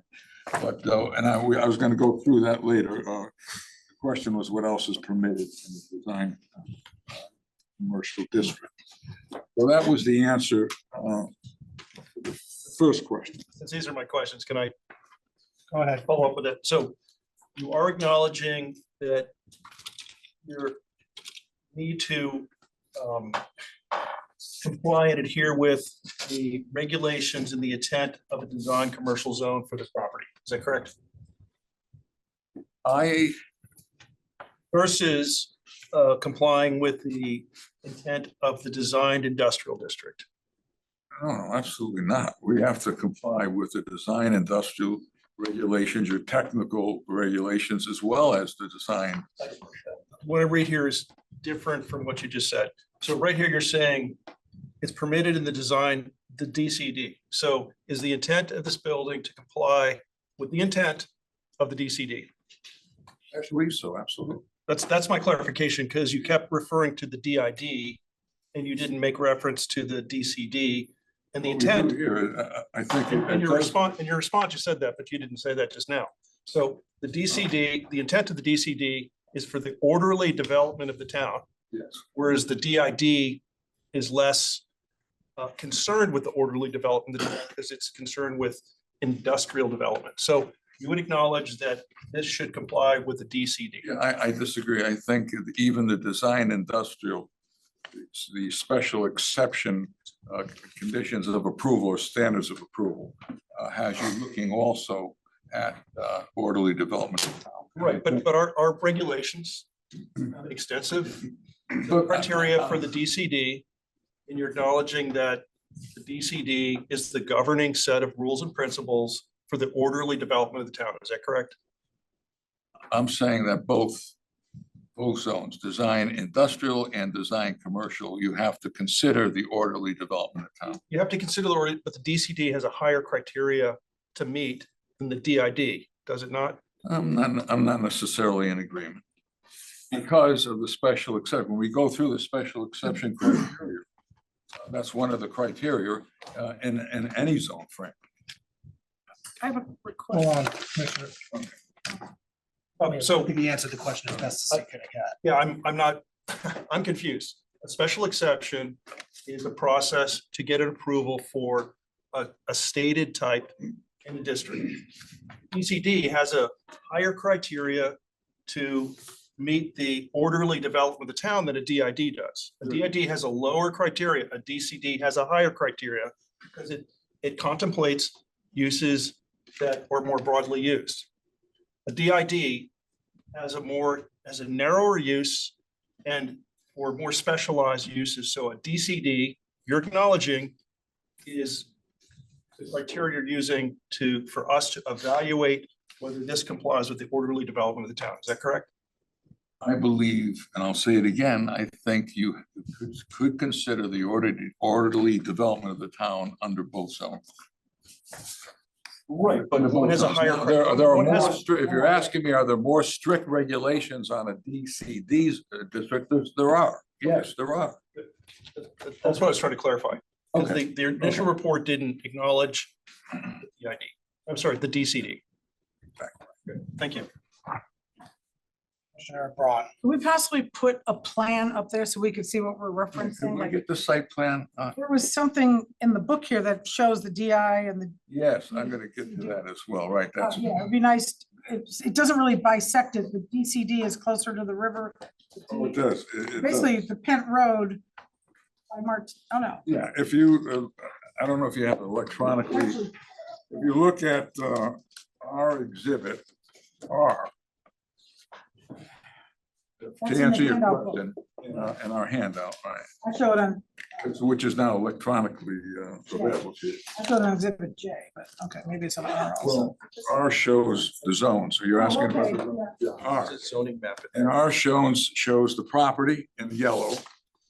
The white is DID zone. You see that? The white is DID, and the salmon or pinkish color is the design. To answer your question. So in any event, getting back to the our responses, I want to skip to number 4. If there's a specific question by Commissioner Randolph, he wanted to know the distances between various properties. And we've listed them. Do number 2. Pardon me? We do question number 2. Well, I wasn't really gonna go through every one of them unless. I wrote them down for the purpose of asking the question, so. Well, I mean, yeah, So the answer to number 2 is, if you want me to go through in order, we will. The answer to number 2 is that this site is one of the largest industrial commercial sites available in Fairfield. And it's a prime location of undevelopment, of this underdeveloped portion of Oaks Road. So to the best of your knowledge, is this the largest undeveloped site? By implication, the most important undeveloped site in town? Well, I don't think it's maybe not the most important. I don't know what that means important, but it's one of the largest. let's not talk over each other, okay? All right, so then if you want me to do it Let one me by, ask you this, Commissioner Randolph, do we need to go through all of them one by one, or is it maybe prudent to let the applicant go through its presentation through Attorney Willinger? If there are questions that you still have after reading through this, I know we just got them. We can either follow up at the end of the applicant's initial presentation, or it can be done during rebuttal as well. I'm just trying to think of a use of time. It would be helpful if we could listen to the presentation, and if any of the questions are unaddressed at the end, then we could come back and look. Perfect. I think that's fair too. Sorry. Okay. So why don't we, this is all part of the record now. Let's not done with it, so to speak. I imagine a lot of these topics will come up otherwise. So why don't you go through your presentation? We'll, take a look at the questions. We'll see what rest of the presentation answers the questions. And either at the end of your initial presentation or at the rebuttal, we'll follow up on these. all right, I think that's actually a very good idea. Thank you, Commissioners. Then, where do we leave off? After our real estate impact study, I was about, we ran out of time. You already heard the testimony of our site engineer, Peter Romano. He laid out the engineering issues. So I think next I'd like to introduce Kevin Spink. Who did we interrupt? I'm sorry. Who did we interrupt to go to the property valuation expert? Well, Mr. Romano was finished with his presentation. Oh, okay. Did we have a CV for Mr. Romano? I don't know if I saw that in the packet. I'm Do we have a sorry, CV for Mr. Romano? a CV from it? Yeah. No, I did not spit one. You're a licensed engineer? Not. You're not, okay. The firm is Land Tech. Right, but he's not a licensed engineer. All right, so unless there's any other questions, I'd like to introduce our architect, Kevin Spink of Kanazi, Associates. And I'd ask Kevin to walk you through the architectural plan.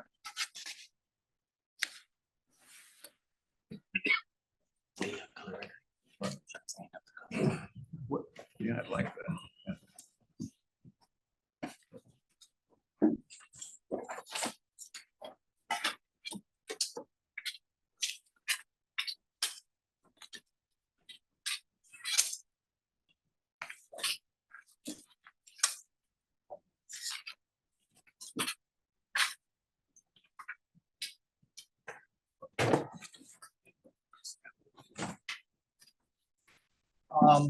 What you're gonna be presenting on the trifold has been submitted to our record. Yes, it has.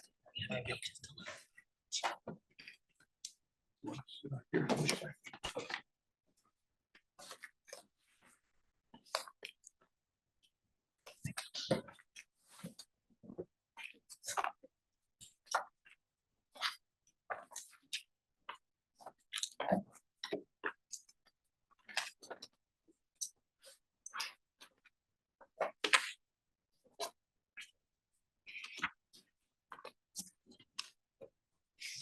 Good evening. My name is Kevin Spink from Kanzani Associate Architects.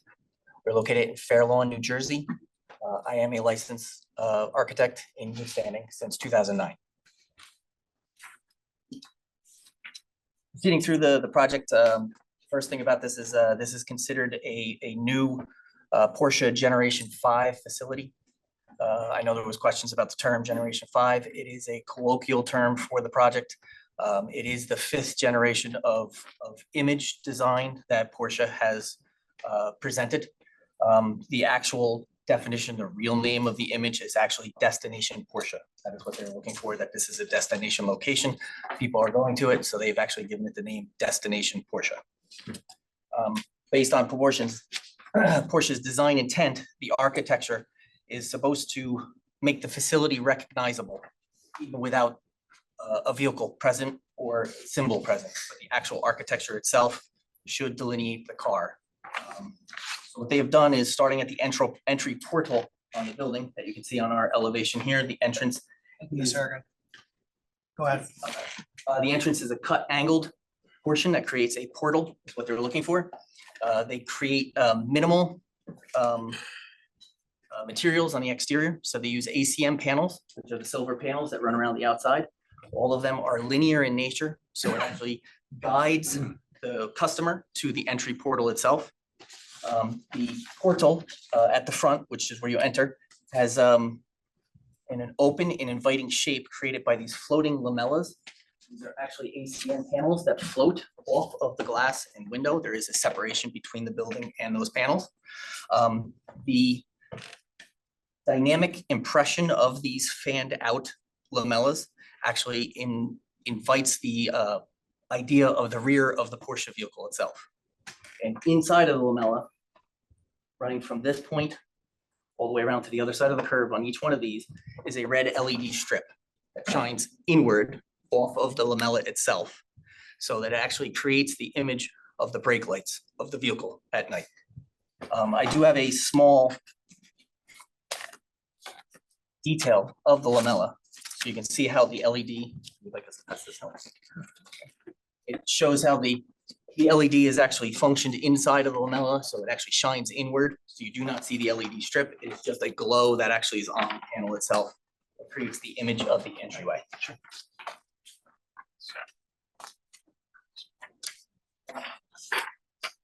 The other additional item that they have on the outside is a clean exterior facade with the ground floor a window system that is a fin wall, so there is no mullions on it. It is just all glass from side to side, from floor to ceiling within that space. So it is open and inviting, and allows for full view of the presentation vehicles that would be in the windows themselves. Once you're into the building, the concept is to design a modular system. It is based on a grid in the floor plan. There is a race line that is cut on a diagonal through the building. So as you enter this, there is a diagonal portion that is a race line coming through. If they could bring up the floor plan, it'd be easier to see it.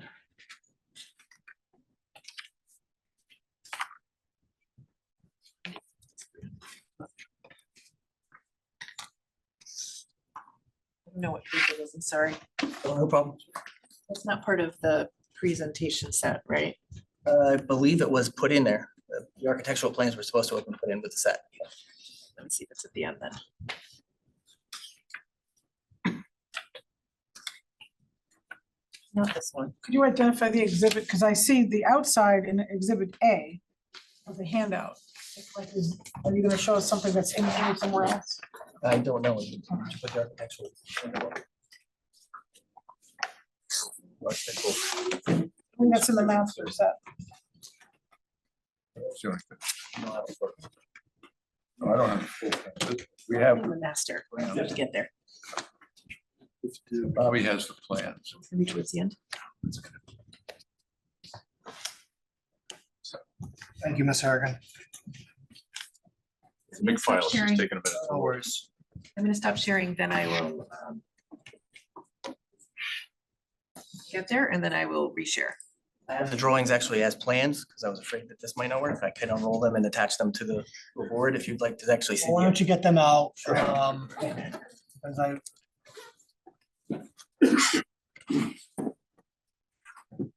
Let's put up on the screen. Is there anybody joining us remotely? Do what you're doing, never mind. I have a quick request. Could you identify some of these architectural terms like lamella? Yes. I don't know what that means. It is Or a- race line. Well, I'll show you the race line in a moment. It's a definition. Lamella is actually, it is the hanging panels that hang along the front. That is their term. It is just the way that the ECM panel, which is the metal panel, hangs along the front. What do you mean by that? It is Porsche's term for what it is. That's not an architecture term. That's a port invented that. In other words, a hanging panel. I don't know. I've never heard it until working on the Porsche Okay. dealership myself.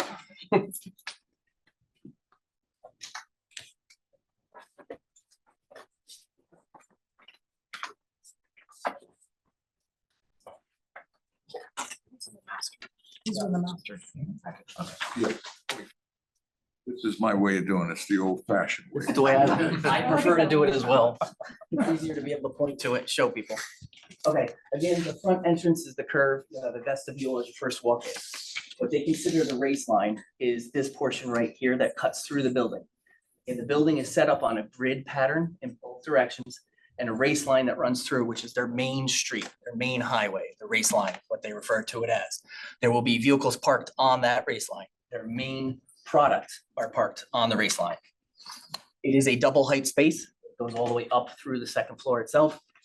It is accentuated at the roof by a linear skylight that runs along the whole section of the race line. So you get natural lighting coming down inside, as well as all of the glasses along the front, go all the way up the double height.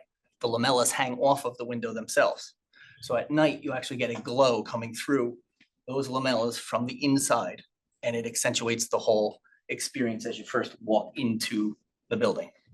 Off of the main race line, there are side streets, is what they refer to them are, where the modules are put in. And the modules are each vehicle, whether it be an EV vehicle, the approved vehicle, they have different names for each one. They have performance. You have the classic vehicle, you have an approved vehicle. Each one of them is a module, as they refer to it. So as the facility grows, changes, as vehicles change, they could pull the cars out and change each one of these little modules out. So they're able to grow and expand the facility as required within the space.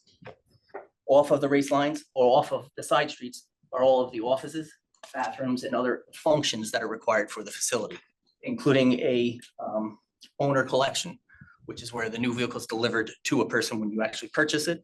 You are delivered the car inside, they go through the vehicle, and then you can exit right through the front of the building. As you progress to the rear of the building, we have a service drive that passes right through the building. Again, we have 8 vehicles on the service drive inside. The entrance of the service drive is recessed in, so you can actually get additional 2 vehicles outside in the entryway without their tails being in the way of the main drive on the outside the driveway. Just kinda- Can I ask a quick- Go ahead, Commissioner Ross. But can you orient us, is the post road going along the bottom of that plan? Yes, it's- So I would consider that the entrance, but you're calling the front sort of to the right corner. This is the entrance of the building for customers. This is the entrance of the building for your service vehicle. Because they're saying that goes right out to the post road. There's an entrance to the This post. drive line goes all the way out to the post road. And That's I correct. also thought they said 18 vehicles could fit in there. No, it is Oh. eight vehicles fit inside, 2 can fit here before you actually get into the first drive lane in the parking lot. Then there's additional room within that drive lane before you get to post road that you could actually put additional cars. How much distance is there between the building and the post road? 100 feet, 100 feet. Okay, thank And you. you could fit 2 lanes, you could fit another 10 cars outside before you interfere at all with the post. Okay, thank you. All of this is designed around an open feeling that the customer is supposed to be able to see all transactions and everything that happens. So inside the building, this is an entire glass wall that looks out onto the drive, and an entire glass wall that passes through into the service department. So as a customer, you're able to see your vehicle actually being worked on inside the service department. The rear of our building is all designed based on service. So we have all the service bays at the rear of the building. Give you the exact count.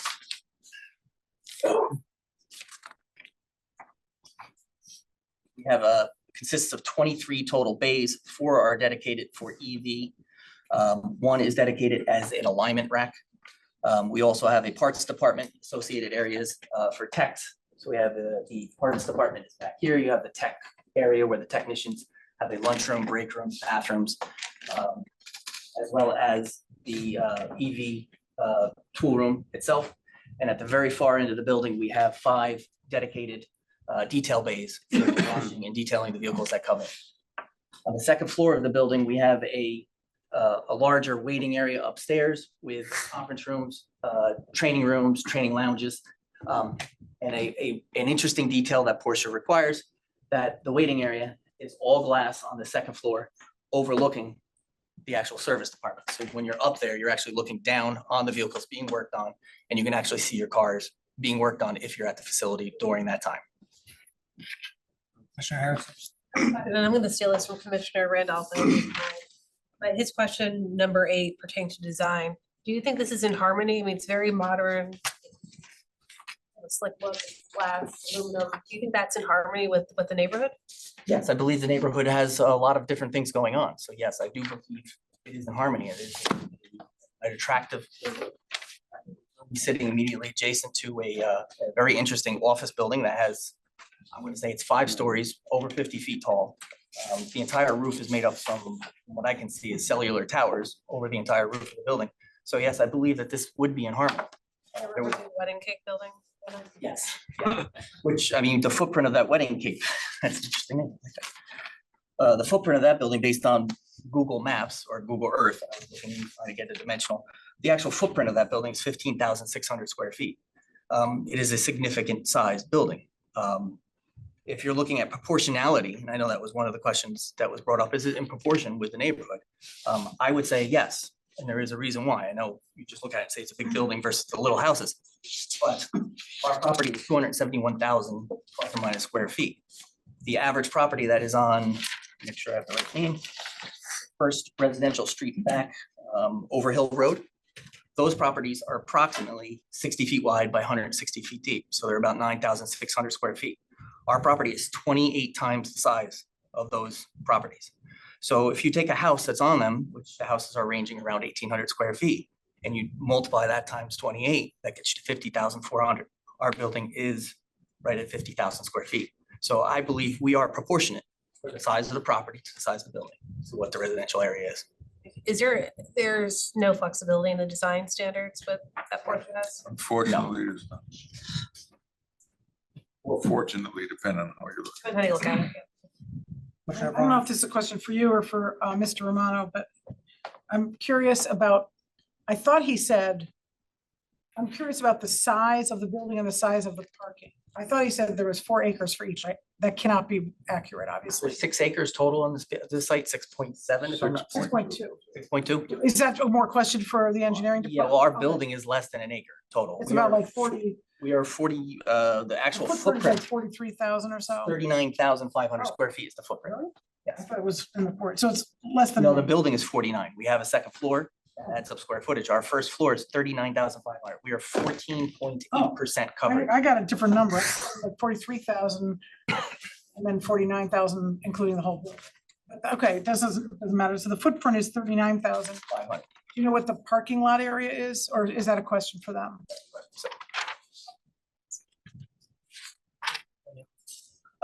The outside materials, you mentioned the outside finishes, there, Porsche only allows for 3 total materials. It's the silver ACM material that goes on the exterior skin. Color rendering. Silver ACM goes here. We have a white ACM, which is a single tower that rides up in the middle behind the lamellas. It has the Porsche emblem, the crest on the outside. And then on the back of the building, there is a ribbed panel that is a black finish. Essentially, it is the same ribbed panel that you have on this building, if you go outside, except that it is black. It is not, you have the orange and the silver here on this building. We have introduced one additional item that is not a Porsche approved, but it is something that Penske Automotive does on all of their buildings. It is a split face block that goes on the very bottom. So we have two courses of split face block that will be in the dark charcoal color. It actually will match what's on this building. When you walk outside, you look, you have 4 courses of the split face on the bottom as well. The split face is specifically there to help protect the building in winter conditions. You get snow up against it. It's much better to have that against masonry than it is to have against a metal panel. So the split faced block, is that the black portion? No, that's the rear block. There's 4 types. Yes, we are adding one element, but that is a And standard. you're allowed to deviate or to add one element? We are in the process of fighting that with Porsche right now. I mean, with, I thought it was Penske that had these rules. It's Porsche. Penske is requiring that. Porsche obviously has other items. Fair though. You explained the black versus the ribbed. Yes, this is all. Before you jump off the of- Back of the building is a ribbed Before you panel. jumped off of that, though, to be clear, though, a second ago, Porsche would not budge on its design, They do not. but you are in the attempt of We are attempting finding, to fight them to one item. get the one item that we do for Penske Automotive, to every building, all 270 that he owns. so maybe not so ironclad as, Why does Penske care if Porsche is the brand that's being That's promoted? their image. That Penske's name isn't on the building, it's Porsche. Doesn't matter. Penske is the brand or the owner, and they want to have an item on there that they use. Confusing to me. That's the way he does his building. This is a Porsche design that's like Porsche in design. Naples already, right? The same. building. Correct. They just built this almost the exact same building in Cleveland. Is this, I'm sorry, not to, is. You actually have photos in the book of the building that they built in Cleveland. It Oh, has the Cleveland? same. There's one in Naples too, split face right? at the Bottom. There's one in Naples. I'm not sure whether that is Porsche's, whether that is Penske. We were referred to that last time to look at the Naples one, so I looked it up. It didn't look exactly like this, but is this exhibit A in your handout book, the picture you had up on the That's the screen? color Is that rendering. a rendering or is that an exact, That is something my that color exists? rendering of what we are building.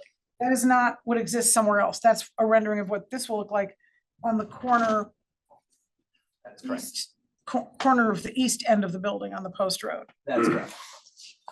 And again, if you look at our elevations, we have the ACM panels along the front. We have their ribbed panel that goes around the entire building on all the surfaces. You have the glass window, and we have the split face block at the bottom. And the aluminum, is it white aluminum or just aluminum? Which aluminum? Where's the aluminum on the building? ACM panel is this. Is the Color whole is silver. front half aluminum? Yes, silver. And so somewhere in Commissioner Randolph's questions is he quoted the application materials as saying, walk in its aluminum architectural sparkling in the sun, the modernist buildings, open feeling, etc. So my concern is it might just be too bright. Is it a matte finish or It like is a matte finish. It's non-reflective. I have a sample of it if you'd like So, to see it. okay, and has anyone studied like bird strikes or wildlife? I know this does not face the river, which is a good thing. The part that faces the river is the black portion, right? That is Without a lot correct. of windows. That is correct. So makes me feel a little better. But has anyone looked at bird strikes on either the aluminum or the glass? And the glass is only on the bottom level? That is correct. The glass is only 10 feet tall along the bottom. Okay. Everything else is either the AC or black roof panel. Okay, We do have window penetrations into the service department, but that is facing the only window penetrations on any of the the windows face east, The windows will be facing to the south, uh, towards the post road. post road. Are any windows facing like the river? No, this would be the elevation. There's nothing facing that other than the overhead door. And that's all the black or the ribbed? Black. I'll let you explain all Yes, that. black rib. And then there's also a black portion that's not ribbed? Everything is black ribbed or that split face at the very bottom. And face then. It's stone, split face. Like the bottom half will look like a stone facade. It's 2 courses, 16 inches tall.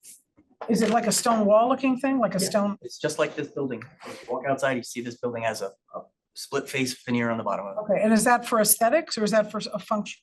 Functionality of protecting the building from weather.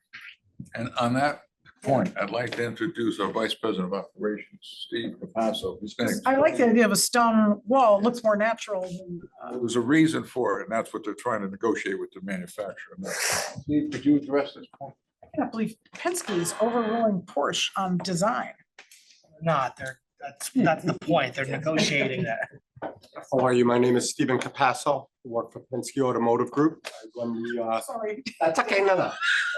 Run the Northeast operations and I'm responsible for this development. So separation between Porsche and Penske. Porsche is the manufacturer and they are responsible for all design characteristics of this building. Roger Penske, the chairman of Penske Automotive, believes he knows certain things from a building standpoint, especially in the Northeast, that would make this function better and more efficient. One of those things is that split face block on the two courses on the bottom. And the reason why is with the snow and the ice and the snow blowers and the shovels, that metal panel becomes damaged in the first winter. Porsche has not acquiesced to that. Roger does carry some juice, some power with Porsche. We have, I think, 7 or 8 Porsche stores across the country, big race team, and he's certainly well-known and well-respected. But at the end of the day, it's going to be Porsche's decision if they allow us to do it. If they don't allow us to do it, then we're not going to be able to do it, even if Roger wants to do it or not. But the goal is it's not for aesthetics, it's for functionality and making sure that this building holds up for both the town and for ourselves going forward. So Penske wants the stone facade 100%. and Porsche does not. The Porsche wants us to do nothing differently on the outside of their building. They would love that metal panel to come down, but from efficiency standpoint in the Northeast, what we have found is that does not. And we are requesting that we can put that stone block up. They have not told us that we can.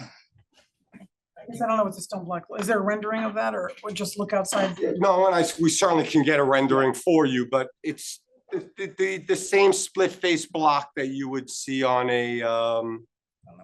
on houses, let's say, or on the bottom course of a stone wall. Basically, they take a solid concrete block, Oh, it's not stone. they split it in half. To make it And look. when you split it in half, it becomes a rough face. And then you use 2 halves on the top. So they're not making it look like a stone wall. It's not a stone wall, it's a masonry wall, but it is a rough faced masonry wall, identical to what is on this building. But it's not for aesthetics. It's for functionality. It would only be on sort of side of the building where the service area is, not on the front. It is on any portion of the building other than where the glass is. Okay, It wraps the entire building to protect the metal panel. okay. Thank you.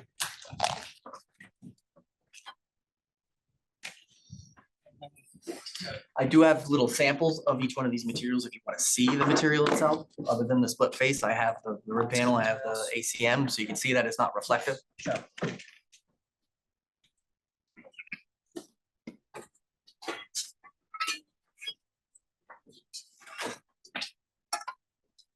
And the 3 materials is the black ribbed panel. We have the silver ACM goes on the front of the building. And then we have the white ACM that is the actual tower, which has the, I mean, it's very similar to each other, but that's actually the thickness of the metal panel itself. That's how the metal Can you panel. point to where, oh, the diagram is down, but which, This building here, all of this darker Yeah. shaded area, that is the silver ACM. okay, The tower itself that runs right up here, just this one tower, is the white ACM. The rest of the building is black ribbed. And that's not the stone. It's the- No, that sits above the stone. The stone starts at the bottom and then this sits above. The stone sits proud of it because it actually is 4 inches wide for the stone, where this is only 1 inch. You end up having 3 inches extra protection for the metal panel, so it doesn't get damaged. Horizontally. The metal panel sits here, the rib would sit below And the it. ribbon goes sideways. Correct. Yep, just like it's shown right here. Is that for aesthetics or some functionality? That is their image. I Oh, I okay. can't say whether it's for aesthetics or functionality, it's their panel. Anything further? That is it. Sir? Oh, Imagine. Good question. of course. Anybody else want to go first? Go ahead, Commissioner Randolph. You have that. I'm sorry, are you a registered architect in the state of Connecticut? I personally am not. Our firm is. So you're not Registered you're not- in New Jersey. but Oh, you- the hold on, answer- guys, yeah. just You're not answer. a registered architect in the state of Connecticut. I personally am not. And are you a member of the AIA? Our firm is, yes. You personally? I personally am not. So you're not a member of the AIA and you're not a registered architect in the state of Connecticut. Have you read our zoning ordinances? I have reviewed them, yes. How familiar are you? Did you take into our zoning ordinances into consideration when you designed this building? It is their image, and we design around their image and place it onto the site to make sure that we fit within heights and side yard setbacks, front yard setbacks. So there's something called a trademark building in our design ordinance. Are you familiar with that terminology? No. You're not familiar with the trademark building designation that's in our ordinance? I am not. Okay, so let me read it to you. It says, and just let me know if you think this building complies with that. It says a trademark building identifies the owner or occupant by a trademark architectural style, buildings with advertising icon images,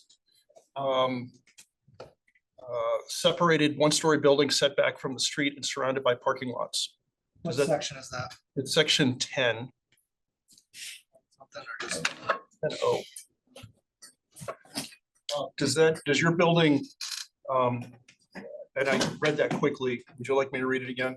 No, in general, I would have to say it fits to it, but every time you build a McDonald's or a KFC, that would fit to it as well, because they have a Correct, specific image. Yeah. That's correct. That's the intent of the trademark buildings. But so your building is a trademark building? In that definition, yes. And so we have, so I think you said you're familiar with our design, or I'm sorry, our zoning code. It says architectural design standards for the downtown commercial district and CD as a downtown commercial district. It's guidelines for downtown commercial district. Have you read those?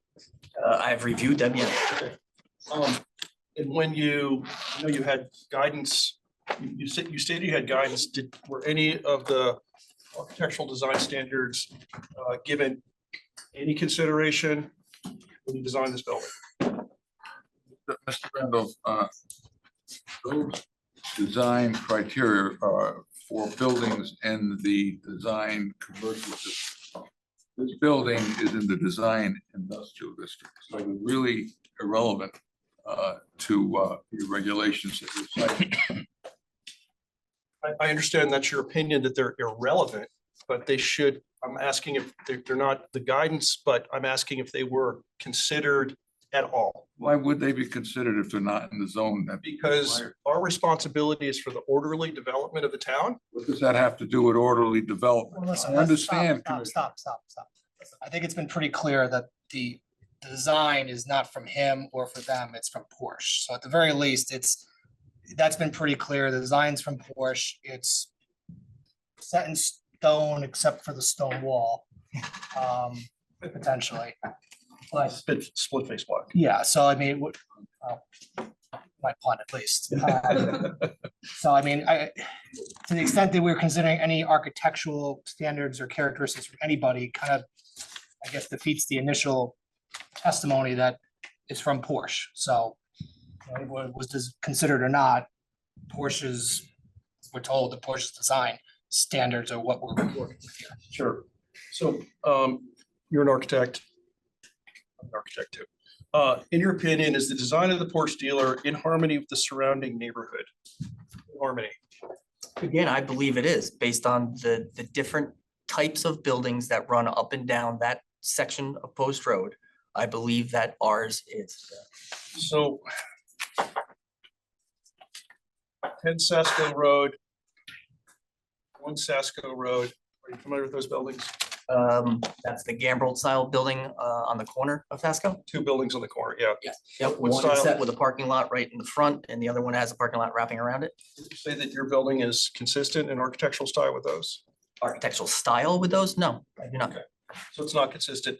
2150, the Wedding Cake Building, is the lot coverage of your building consistent with that building?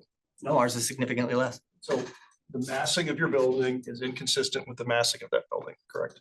Correct. Okay. We're in conformance with what the town would want. Well, I know you're in conformance, but I'm just asking if it's consistent. Carvana across the street, you're at 14% lot coverage. You know what the lot coverage of Carvana is? Based on the aerial view of what I've seen and driving past it, and looking at it, I would have to say it's closer to 45%. So yours is 14%, that's 45%. Is that a significant difference in terms of the use of the site? Yes. So it's significant. Rule Britannia, favorite restaurant of many people. And Mortel Restaurant, familiar with those two sites? Yes, I am. I'm familiar with Martell. I'm not familiar with the other one. I just run across the street. Okay, I didn't know by name. Yeah. There's the British flag on it. Oh, yes, okay. Is your building consistent with Mortel Restaurant or? No, they're not. So.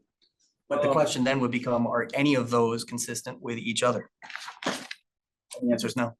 So your opinion that 10 Susco Hill, 1 Susco Hill, Rue Britannia, and Mortel are not consistent in scale or size or lot coverage? With each other? No, I do not believe they are. So. I believe that's what makes for good architecture. Having everything being exactly the same, exact same size does not look great. No, I didn't ask if they were the same size. I asked if they were consistent in scale and size. I do not believe they are. Okay, so. Does this building blend in with the architectural aesthetics of the town? I believe it is an attractive building, whether it's the same as everything else in the town. It's like blend in, that's different than the same.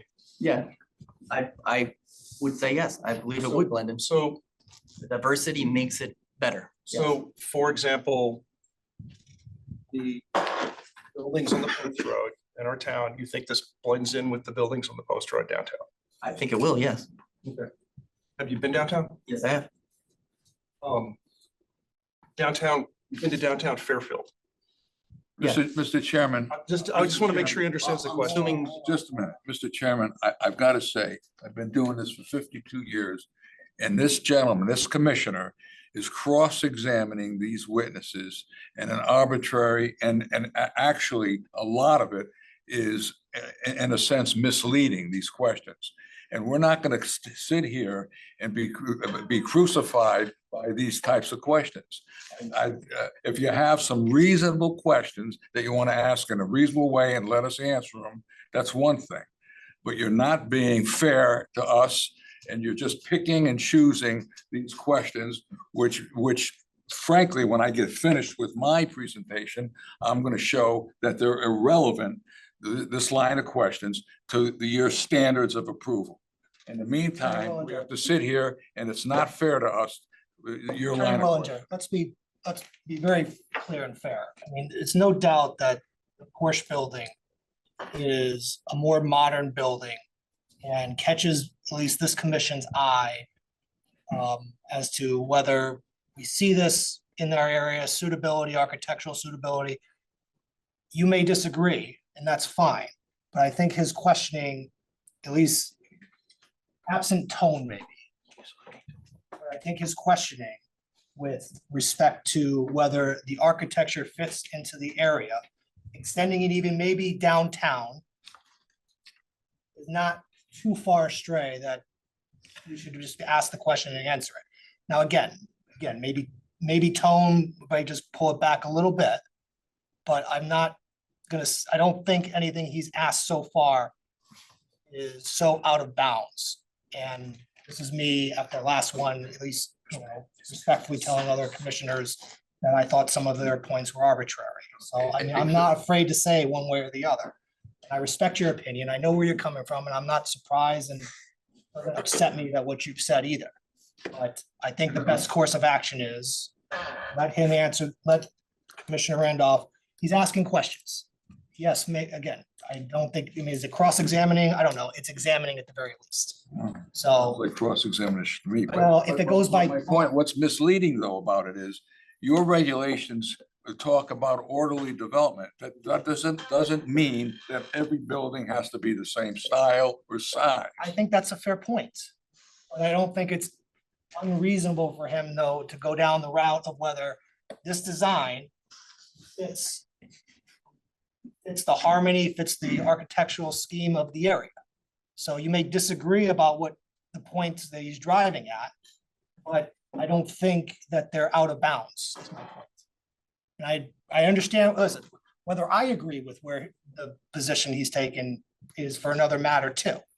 Right, you know, whether the exact same or it's consistent, I mean, listen, God forbid we were in court asking those questions to a judge. I mean, we're doing our best here as lay people, and I think his questions are fair. So again, I would pull back tone a little bit, ask the questions directly as, you know, as specifically as you can, and let's get through this. I apologize. I'm from New Jersey too. Yes, and Mike, just to clarify the direction of my questions, our task is to look at the orderly development of the town. And my questions are related to the massing, lot coverage, the appearance of the orderly development of the town and the adjacent district, contiguous district, very. Well, let's just, your point's taken. Let's just keep All right, going. so I apologize for my tone. I'll slow it down. Did you work on the site plan? Only with the few little sketches that I sent to them, but it was not made, no.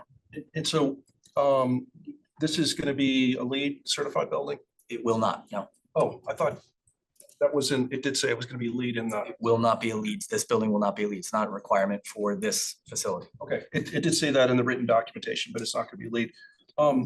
So you design. We are following energy code requirements. We're actually overdoing it. All the doors are high-speed doors, so it reduces the air conditioning loss. We are pulling ceilings down as low as we can to keep volumes down, so air conditioning is small. We do over-insulate the buildings. This building is designed with a 2-inch rigid insulation on the exterior before you get to the metal panel, so it is actually a continuous insulation barrier, as well as the R21 that will go into the walls. So we are taking most of the leads information, putting into it. We are just not going down the full road and the rabbit hole of leads. That's good clarification and a sound approach. So did you work on the site plan at all, or is that just the engineer? That's just the engineer. So was the landscape architect subcontracted to you guys or to the civil engineer? Civil engineer. Okay. Let me see. I think that's all my questions. That's all, and I apologize for my tone, so. I can answer your question. You are right. This building would not fit in downtown, but this is not in downtown. Our buildings that are around us and the area that surrounds us, this fits within. So I'm just sorry, just to clarify, your viewpoint is that this is not part of our downtown. Is that? I don't see it as the immediate downtown. No, I mean, the differences in the buildings that are there, that this fits, I believe, in harmony with the fact that there are multiple different types of buildings. That, yes, I believe that this would fit. Now, if you put this right in the middle of downtown where you have a bunch of brick stately buildings that have a more colonial look, no, it would not. But that is not what is here. That is not what is present either across Post Road or on the other side of the railroad tracks. Thank you. Just to be clear, to you, Commissioner Randolph, and everybody, I don't think anybody's tone was unprofessional. Attorney Willinger said it felt like a cross-examination. I kind of do agree, at least that tone felt like a cross-examination. I know that's not what you meant either, but I don't believe anything was unprofessional. Commissioner Braun, go ahead. So last time we were told to look at the one in Naples, so I Googled it and I have a couple of questions, and I have some of the same concerns that Commissioner Randolph had, that you drive down the Post Road now, you see mostly clapboard and or white and brick pretty much everywhere, with a few small eclectic buildings of different types there. I don't think the wedding cake is a small eclectic look. It's not small, although it is clapboard though. And it's set kind of far Also back. 5+ stories, and it's got We- towers all over the top of it. Well, okay, but it's not modern. This is like kind of futuristic. So, Well, it's modern, yes, it's contemporary. um, It is a German style, modern architecture. right, which is not really South. right? So that's one thing, okay? The other thing is, I understand it's zoned half industrial, half zoned commercial. I'm not, this commission will have to decide if that's the vision that we want for this end of our town. It's not the other end of our town. Right? It's turning into sort of Howard here and Julie Row. So do we want this end of town from Southport to become the same? That's a question, We're working on our plan of conservation and development right now. But when I was looking at the Naples one, it seems like the Naples one fits into that neighborhood very well. Like it's huge roads and huge other buildings everywhere. It's basically a mass of Walmart style buildings and parking lots. And that's not really how I envision Southport looking. And that's one concern. I'll show you. I'll hand this out to you. I had to take a photograph of my computer screen because I couldn't do a screenshot for some reason. So one of them shows basically the same frontage you have more or less, but it looks a little different. I don't know if we were told the one in Naples is this Generation 5, but this looks different. Generation 5, that is a Gen Well, 4. I got it off the website from the Naples Porsche dealer. That is Gen 4. I said I saw it and I thought it was a generation. Oh, okay. I knew what, I was in Naples. At any It's rate, not a generation. That is not Gen 5. That it's is similar. Yeah, I Yours might be a stand little prettier than this one. Yes, that was. Commissioner Brown, when you're done, Generation I 4. wanted to show him that. Commissioner Brown, when you're done with that, we're gonna need to submit. Yeah, that's fine, yeah. It looks like it belongs in Naples. I'm not sure it looks like it belongs in Southport. That's just, a thought. And then I have a concern about lighting, and I don't know if you did the lighting plan, It's the civil engineer. so somebody should explain that, because when I looked at the Naples picture, the lights are high and bright and at night. And so we have a dark skies plan. I'd like someone to explain that, because I think it has to do with the height of the lights and also the number of lumens, and about as technical as I can get. So Whether you have. I'll just pass this out and you could give it, I'll give it to. you've seen it, right? You need to see this, Attorney Willinger. So that's one question. And Thank you. as far as the lighting plan would be for the people. And how about, can you tell me again, how many repair bays are there, or service bays? 23 service bays total. And how does that compare to the current service one on either Schofield or Falmouth Drive? Is it bigger? I assume it must be bigger than the service you have at your existing establishment on That I College. would have to defer to Stephen Capasso on that. I don't remember the Let me exact see number. if I can answer that. Okay. Porsche manufacturer requires that number of bays. 23? That's a manufacturer requirement. We only have 10 and will only have 10 technicians, service technicians. So more than half of those bays will not be utilized. But that's a manufacturer requirement. But if you expand your technicians, you'll, at some point, I mean, that's We're a, gonna get into this is- statistics about the later. and how many, where's the detailing being done? Is that on the very That is the very rear. west end? That is correct. It is, there are Beyond the 5 service bays or That beyond? is correct. This is, if you're looking at the post road side, these are the detail bays here. And we've stepped the building down as it heads towards the river itself. Okay.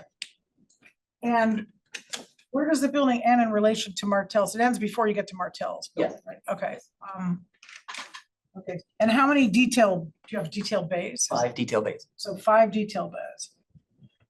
And I did read somewhere in the materials that the employees are going to increase from 35 to 45. Now, parking, is that a question for you or for the other people? That would be a question for the engineer. And the same thing with the direction of, you do only the building itself, you don't do That's anything correct, outside the building. I go Okay, 5 feet outside the building and I enter. and landscape, who did the landscape plan? You were not involved with that either? I'm not. Okay. I think I got everything I need from you then, thank you. Any other questions? Thank you. Before you go, I just want to make a point for the record. I'm going to ask you a question. There's no dispute that this building, this proposed building, is not of the same architectural style as other buildings in the area. Is that true? That is correct. Okay. Is the fact that it's not of the same architectural style, does that in your opinion, your professional opinion, does that adversely impact the orderly development of this part of Fairfield? Does not. Thank you. I just have one follow-up question. Are you a qualified planner? I am not. Have you practiced in the planning profession? I have not. Have you served on a zoning board? I have not, but I've been in front of hundreds of them. Right, so, I think that's sufficient. okay, thank you. What I'd like to do now, since Commissioner Braun has three specific questions, I'm gonna have Land Tech Peter address three things. Or maybe more if you have, but. The landscape. Parking, Being and, the lighting, the parking. and one other, Landscape. and all the how circulation goes. The landscape. We have a landscaper coming. He also, Oh, he's landscaping. I'm fine. Engineer on the.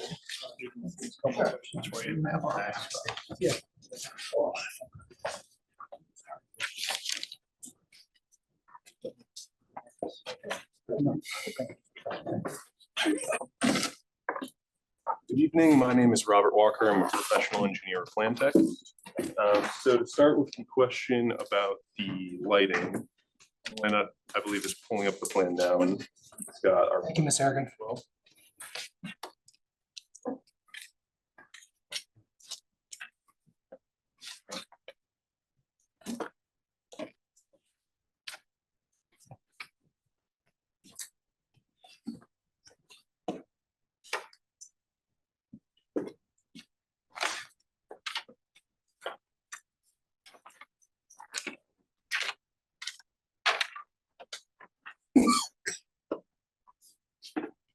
So this is the plan we developed for the property. This is created using a photometric modeling software where you take the manufacturer lighting details and put that as well as the height of the lights, and then the site data, and it projects the foot candles across the site.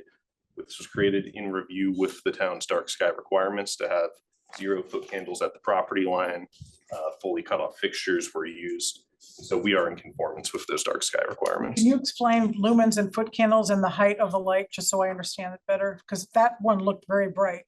That did not look the picture I showed you. I cannot speak to what lights they used, down. How high are the lights? Like, On and this are they on side- all night long?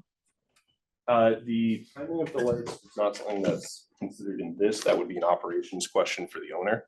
I The believe what of the lights? I'm sorry. the timing of the The lights. timing? That's an operations question. This model is showing the projection across the site. As far as height, I believe they're 20-foot high in the parking lot.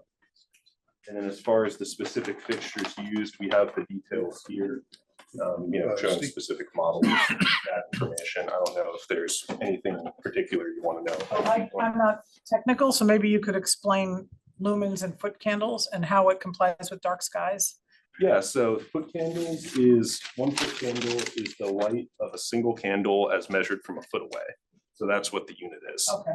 And so the requirement is that you have to have 0 foot candles at the property line of the property as projected from your light. So essentially you're not bleeding light into your neighboring properties. So that's the design standard from the town. That is what we used in modeling this property, or modeling the lighting on site. Lumens is the measured output from the kind of light itself. The brightness? Yeah, the brightness of the fixture. As far as I'm aware, there's no specific cutoff or lumen requirement from the town. Other than that, they cannot be projected upwards or angled in any way, and they must be cut off, which basically means it's projecting straight down. So it's not projecting, at a 45 into your neighbor's property, which these fixtures are. Is there like a cover over the light so it aims down, not up? Yeah, essentially the actual bulbs are recessed slightly in the fixture. So if we see I know this is small, but there is kind of a box, the cover of it. And then the bulb itself is in the center up a little bit. So all the light goes down, and anything that was going to go sideways or up would get blocked by that cover. And the architect mentioned something about a golden glow coming out of the building at night. What does that mean? I would have to defer that back to the architect. Does that do anything with dark skies or? That was not an item I identified as part of our photometrics. This is for the parking lot lighting and the site lighting that is There are some light sconces mounted on the side of the building, but And I also assume, I know, obviously dealership or repair shop shuts down, you know, in the early in the evening, but I assume for safety of the inventory, they would probably keep the lights on all night long. That would be a question that. yeah, that would be a question I'd defer to Mr. We'll answer that in a Okay, minute. okay, okay. Thank you for that about the lighting. Yeah. And then I believe the, Yeah, there was a few others. Go ahead. and yes, go ahead. Yeah, thank you. You had mentioned the last meeting that you were working with Mary Hogue on landscaping. What does that mean? Mary Hogue was. I know Mary Hogue, but yeah, what does that mean though?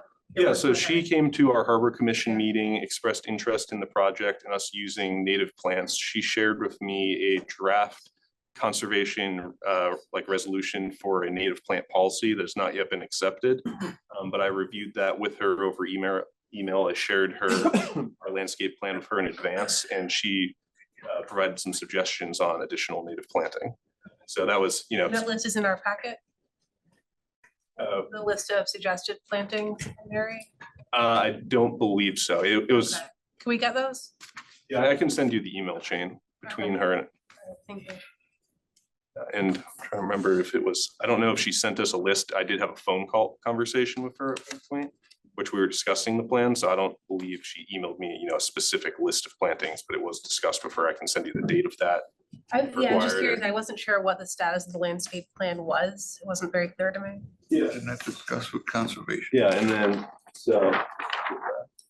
And then there were, so following that conversation, we also had another meeting with the Conservation Department where some additional planting suggestions were made. Again, to use more plants in the access easement. And that one specifically was.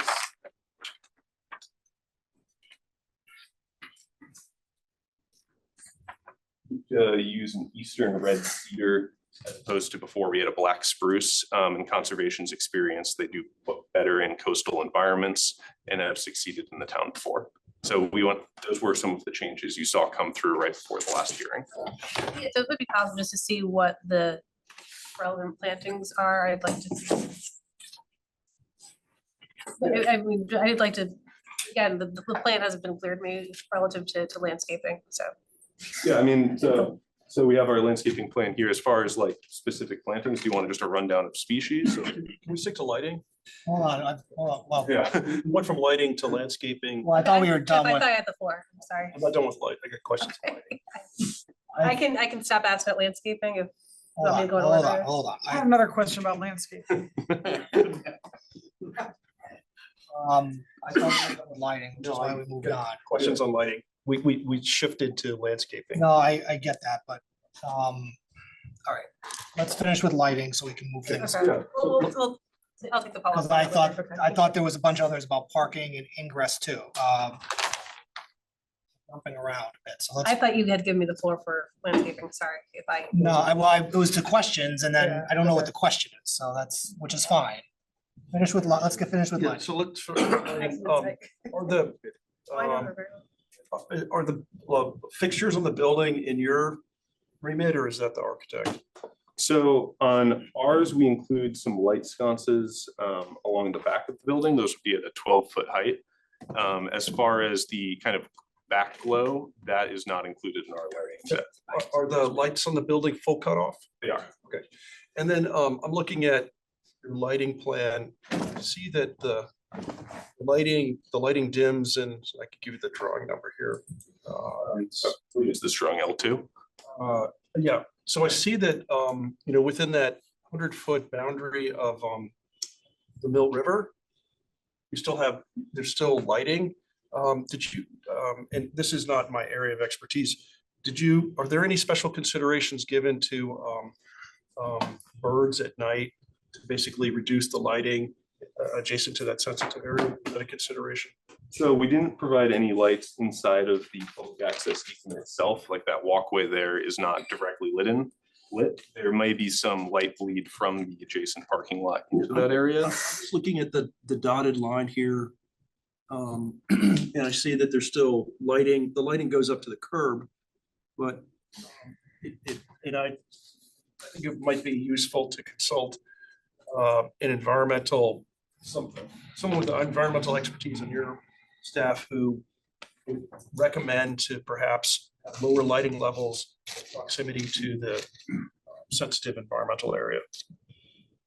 Within that 100-foot border at minimum, So within 100 feet of, where the dash line is there. so I mean, Dash line on your drawing? yeah, I know which line you're referring to. Yeah, so if it went down to a lower, So, foot candle level.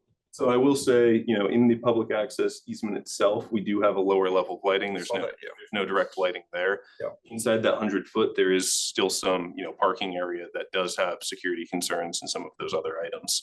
Right. I think he's suggesting to talk to environmental consultant, see if there's any impact and if there is any, what can be done to mitigate it. So Correct. that's all we need. Anything else? Those were my two questions. Thanks. Okay.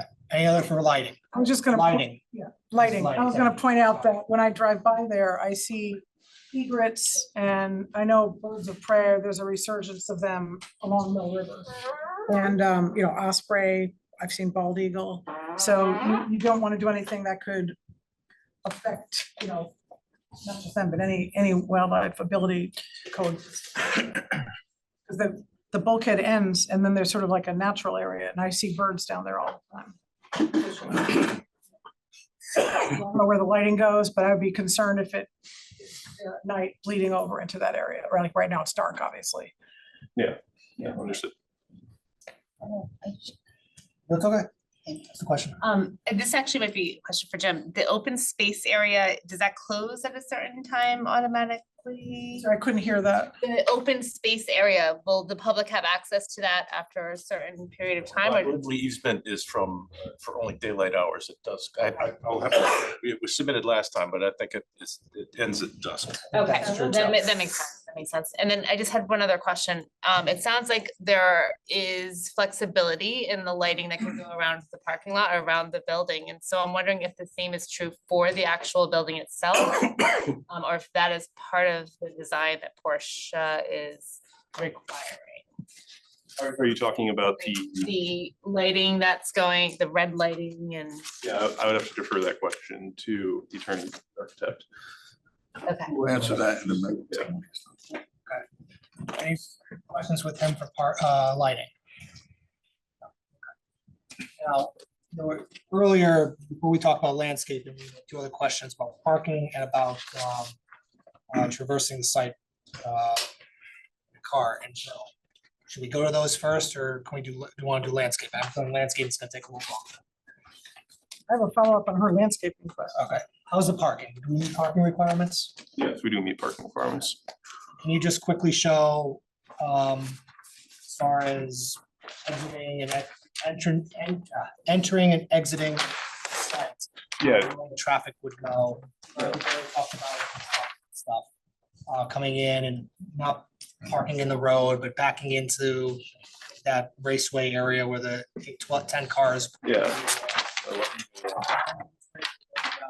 The question, and I know we discussed it already, but. Yeah, so there are 3 driveway cuts for the property. For the record, make reference to the plan. Yeah, we are on sheets 1.0. C 1.0. Yeah. Thank you. Of the revised plans, right? Revised plans. So starting with, I'm just gonna kind of walk through the 3 driveway entrances. This is repeating last time, but just to go through it again. Yeah, no, absolutely. So the easternmost curb cut is intended for, you know, if you're coming in to buy a car or, you know, retail service, this is your primary entrance and exit. There's parking located directly adjacent to it. Come in, park your car, access the dealership, and then leave via the same entrance. If you're coming in for service, we have the middle curb cut, which is a one-way in. That then allows you into the building in the service drive-through, which the architect walked you through a minute ago. And then you can exit the rear of the building and come around and go through that same eastern driveway previously discussed. For truck traffic, the entrance to the site is on this eastern driveway. It will pull around the back of the building. There's a truck parking spot given on the back of the building, which they can pull out of the way. You still have all of your fire access. You're not impeding any flow of traffic. And then they will continue around and exit the site via the western curb cut. Remind me, is that right turn only or is it both ways? Right turn only, okay. And then this curb cut also serves as access to the public access parking. Thank you. All right. I'll leave you then. Now, can you point out where inventory parking will be and where customer parking will be? So we don't have it specifically delineated on this plan. The general intent is that customer parking will take place on the eastern part of the site, closest to the showroom. And then inventory parking will take place along the front for kind of showcasing vehicles, and then along the western and rear part of the property as well. Commissioner Braun. So there's 115 customer spaces. And there's 207 other spaces, which I believe are for inventory, lease returns, rentals, service vehicles. Where, how does that all get laid out? That does not look like 115 customer spaces on the right-hand side of the plan there on the east end. That looks like only people buying a car, not people. Well, I guess if you're getting your car serviced, you would have your car inside the shop, right? So the 115 spaces is also including employee parking. So some employee parking is located at the rear. Again, we don't have it specifically, assigned one spot is one use on here, as it may change slightly. So the 115 includes employee parking. Yes. And how many employees? Chuck. 35 45. no? 35 employees now. In 5 years, we anticipate 45. So that leaves how many for customers? Actually, to give you the full information, there's 115 parking spaces for employees, for customers, and for customer service vehicles, the courtesy cars. So there's 115 Like loaners? loaners, sure. The loaners, the customers' cars, and the employees, 115. Because that's more detailed than what the narrative have, so I appreciate that. Yeah. And then the 205 are inventory, I 205. thought it said 207. No, 205 because we added more public access parkings. So there's 5, just to give you the full thing. 5 spaces are for the public park. Okay, There are 205 for inventory and 115 for, as I said, the employees and the courtesy cars, the loaner cars, and the customers. and where are the public access spaces? I couldn't find them. They're All right by the entrance? These are those 5 located by the entrance, because this is where the connection to the public access point is. So we tried to provide them as conveniently as possible for someone who isn't that space. Thank you. And there's 2 ways, Yeah, more. left or right, going in or out at the bottom there, at the left, at the west end entrance. For this entrance, this is a right turn only for trucks. And then It's a right turn exit only. And the only entrance is for those people who want to utilize the 5 spaces for the public park. So other customers or any service vehicles, they would not go in that way. They could go out that way and make a right turn. Yes, could, but if they do, it has to be a right turn, yes. Public can go also right when they exit. They can't go left. Must go right. Nobody can go left. That'll all be directional signs. And then,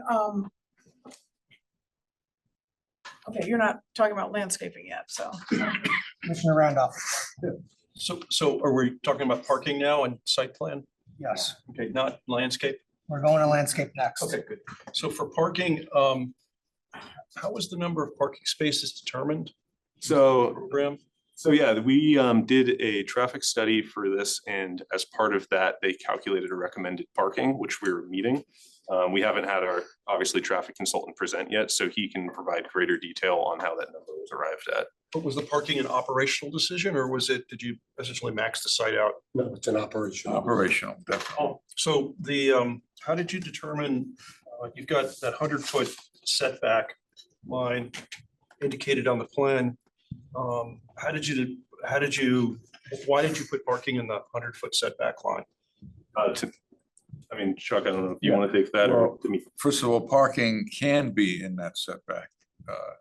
can't have parking by your regulations. And secondly, where is he talking? He's talking about the 100 foot off of the water. Is that what you're talking about or off? Okay, sorry. That's permissible.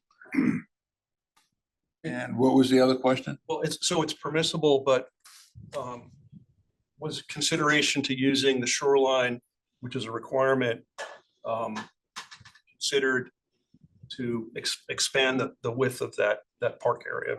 Is that there is a requirement to make a living shoreline? Did you have alternate site plans that use that entire buffer? Let me see if I can answer it this way. From an operational standpoint, it was determined that there should be 325 total parking spaces, most of them for inventory. But the other things are for, as we said before, employees, customers, the loaner cars and so forth. So that's what drove the number. In terms of the size of the public park, if that's what you're asking, we think it's obviously generous. It's 1 acre, ½ acre of upland. And if you compare that with other, as Peter said in the first hearing, it's much larger than any public open space park that Peter knows of in this town. We think it's a generous amount, but between the functionality of the spaces we need and the public open space park that land, we think it's a good mix. So just to be clear, the site plan, the parking was determined by operational needs. Yes. And then the access points, right now you've got 7 offset access points here. Could we defer that until our traffic expert? It's a site plan issue and a traffic issue. So the traffic engineer can address that, but Well, if they're asking for that, let's just, that's fine, because I think people want to go to landscaping next, so. yeah, so let me see if we're gonna, I have a question about parking also. yeah, so for parking, you say you've got BMPs for stormwater management, but most of the site's impervious surface. Did you consider any green areas, green roofs, green roads in your parking lot design? Because you are complying generally with the environmental regulations for the building, but the parking lot doesn't seem to have any considerations. And this is where parking and landscape overlap. That in part is operational. I'm going to have Steve Capasso in a few minutes to answer. I'm making a list of these questions for him. Yeah, because there's missing green features in the parking lot and landscape. The parking islands are small. And there's a concern that the volume for the trees may not be big enough. Again, where parking and landscaping are combined. Is there a larger parking islands considered in the design?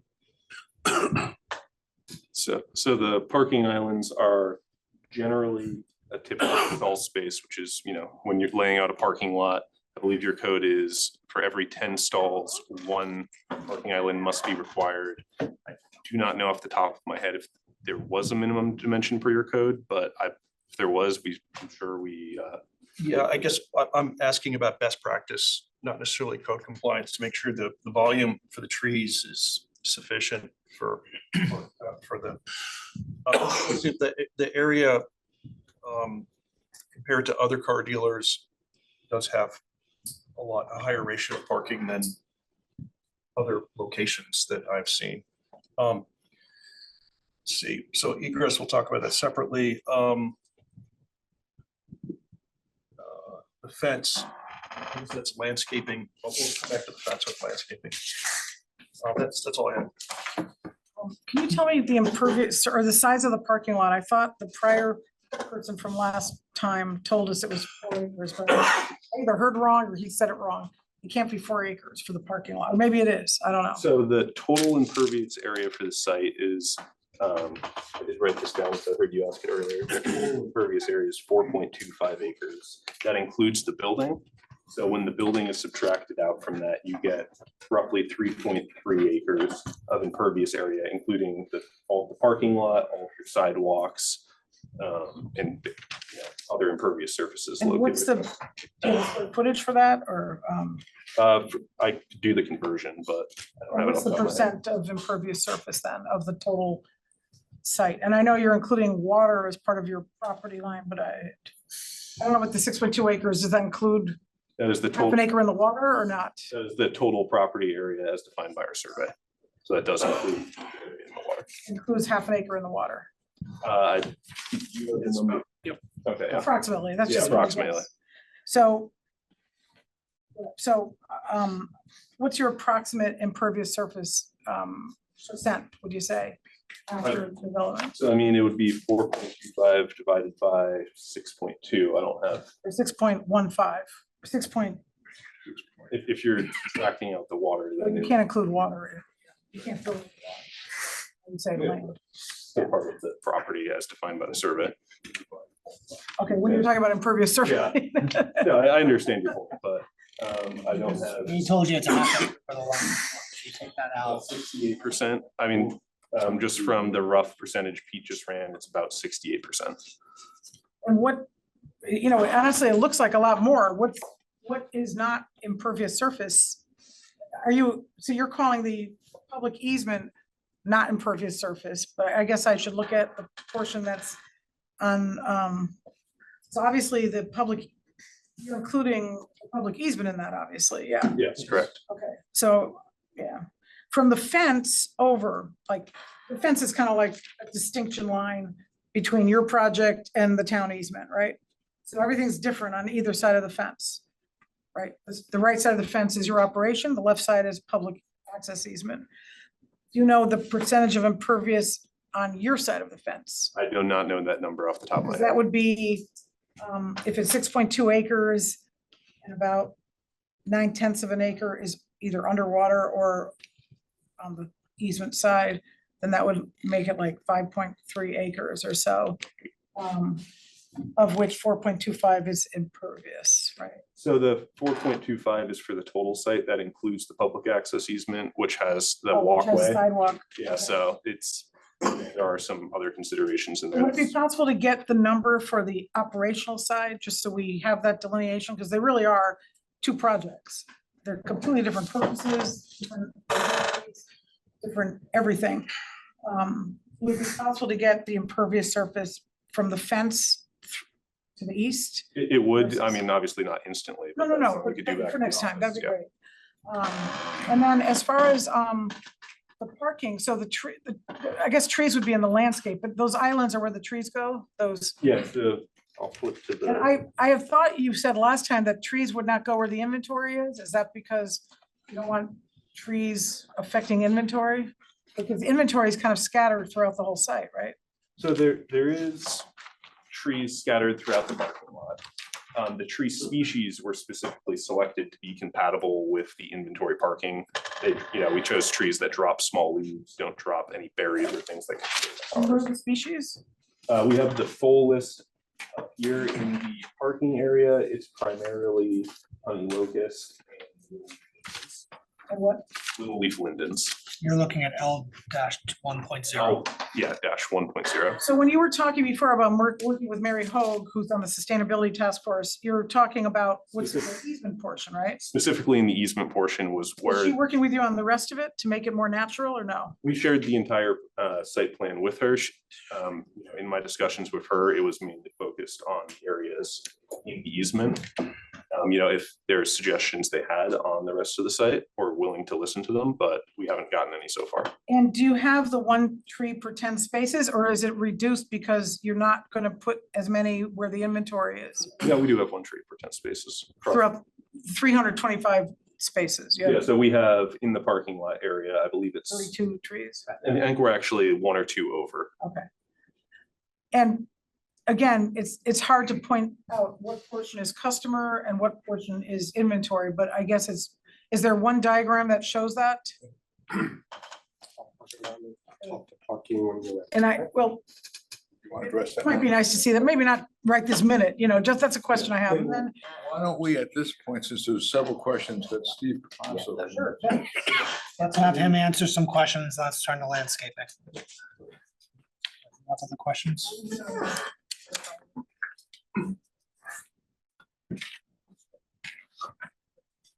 A little difficult. We were bouncing around. Some are operational issues and some are, of course, civil engineering issues. So we will go down a few that sounded that they weren't. So from a site lighting standpoint, Porsche specs what's on the building, the materials on the building, and the design of the building. The only exterior lighting or site issue that Porsche has is that the lights that we use are black, meaning the poles. The specific lights that Penske uses have what's called the shield on those lights to ensure that what you saw in that picture in Naples doesn't happen on our sites. Really? Not just for us and not just for the town, but from a safety issue for anybody who could claim that those lights shining on them either onto the street or on the property caused the problem. And we will have a specific cut of light that was on the plan, but yes, we have a light shield on ours. Lights poles will be black, but Porsche does not spec that. We work off of a lighting schedule for our stores based on the hours that our stores have. They're all LED, but we ensure from a company standpoint, not just a local standpoint, but from a national corporate standpoint, that we put them on a system that at different times after close and throughout the night, those lights dim down. We have security cameras on site that are infrared. So we try to do the best we can do to keep the security up with the lights not being as bright. But of course, those lights need to be on to a certain level to ensure that nobody can hurt our inventory and nobody can get hurt on site. And when you think about the public portion of that piece of property, which we're not used to, we certainly don't want people on that public piece of property doing something that they shouldn't be doing either to our cars or to themselves. But we are on a lighting schedule. We can share that. The store closes at 7 o'clock at night. And then from 7 o'clock on, we will use a certain amount of lighting for the security cameras and they will dim down in the nighttime. There will be no wash onto the adjacent pieces of property. I was asking the question how far out that went into the 100 feet, but I didn't get to see the plan tonight. But I don't believe the foot candles are that high as you get to that curb line and pass. But if they are, we'll take a look at it. I'll wait tonight. Any other, so you were taking notes for questions to him. Any others for him? I'm sorry. You were taking notes for questions. Yes, we could do Any other parking. note questions? So the dimming of the lights we talked about, the higher ratio of parking. So let us talk about that. It's important. So operationally, parking is done for specific reasons, and we, from a corporate standpoint, do what we call a planogram. It just hasn't been shared with this group yet because it wasn't done. A planogram. And what planogram, and what that planogram does is we color code what those spots are and what inventory, customer cars, where employees go, because Roger wants to know specifically where that is. To give you a sense, at least for the moment, if we could go back to the parking plan a minute, if you want to do that, Chuck, for a second. Just for a second, and a couple of things for us to point out on our plan. Normally, parking spots in 9 by 18, we don't use 9 by 18 spots, both because of the condition that we try to keep our inventory in and because of the customers that come, we make those spots 10 foot wide. So when you look across the site, we lose parking spots based on doing that, but we do that for a reason. To give you a rough sense, this will all be inventory parking along the front. And please don't hold me to this. We'll get you a planogram for next meeting, please. I don't have to draw my own No, diagram. you don't. You don't. We will have that for you. But this will be inventory along the front. This will be customer parking here. This will be employee parking back here and inventory parking back here. And this will be service parking here. Somebody asked, why so many parking spots? But when you think of it and you look around and just use the JLR site that you saw. And it's important that it's worthwhile to go look at that new Jaguar Land Rover site that is in this town. You look at the quantity of parking that's on that site and the minimal amount of trees that's on that site. And you look at what we're proposing here. We're proposing that for the town, but also for ourselves. We have these spots look a certain way. Our expectation is not that all you see is asphalt and cars. We use pavers along this site. It won't be all black asphalt. I think it was asked why we don't try to use more green. It's tough to use green in the Northeast and have it last or not have it hurt the inventory. We've tried. We've tried to use the paver roads with the grass in between. But what it does to the cars and what it does to the customer cars comes back to haunt us from a customer service level. But the goal here is you're not going to see only black asphalt here. You're going to see tons of pavers here. We did look at the size of the islands for the trees. And those are the size of the islands that we used across the whole Northeast. And we believe, and we don't kill our trees. The goal is not to spend the money and not to have them last because we make these sites look a certain way. They're all irrigated and we have professional companies that come in and do that for us once a week to take care of our sites. We don't take care of them locally. They're taken care of by outside companies. So it's important. Different kind of company, this Penske Automotive Group. It's not the typical car dealership. It's not run by the typical guy, and we are run corporately. It is driven down. The local guys run the businesses, but what the company does on a national level is forced down to those local dealerships. They must either adhere or they don't work for us anymore. That's the way it works for us. Thank you. Any other questions we have? Yes, there was a question on the golden glow Of the building. and the flexibility of red lights. Good. So a couple of things. There are no external lights on the porch building. Only safety lights, emergency lights that the fire / the police department would have to put there. There are no other lights on the building. And the glow that the architect was talking about is a glow that glows with inside the building. And what that glow is supposed to do is give off from those internal lights on the inside of the building, that LED. So when a person is looking inside the building on the raceway that Kevin talked about, that those cars have the glow of those LED lights. That's not projecting outside, that projects inside. So the goal, and that face, again, that does not face the river, that's pretty, faces that way. Yes. Okay. Yes. And the last one. Is that it? That was about it.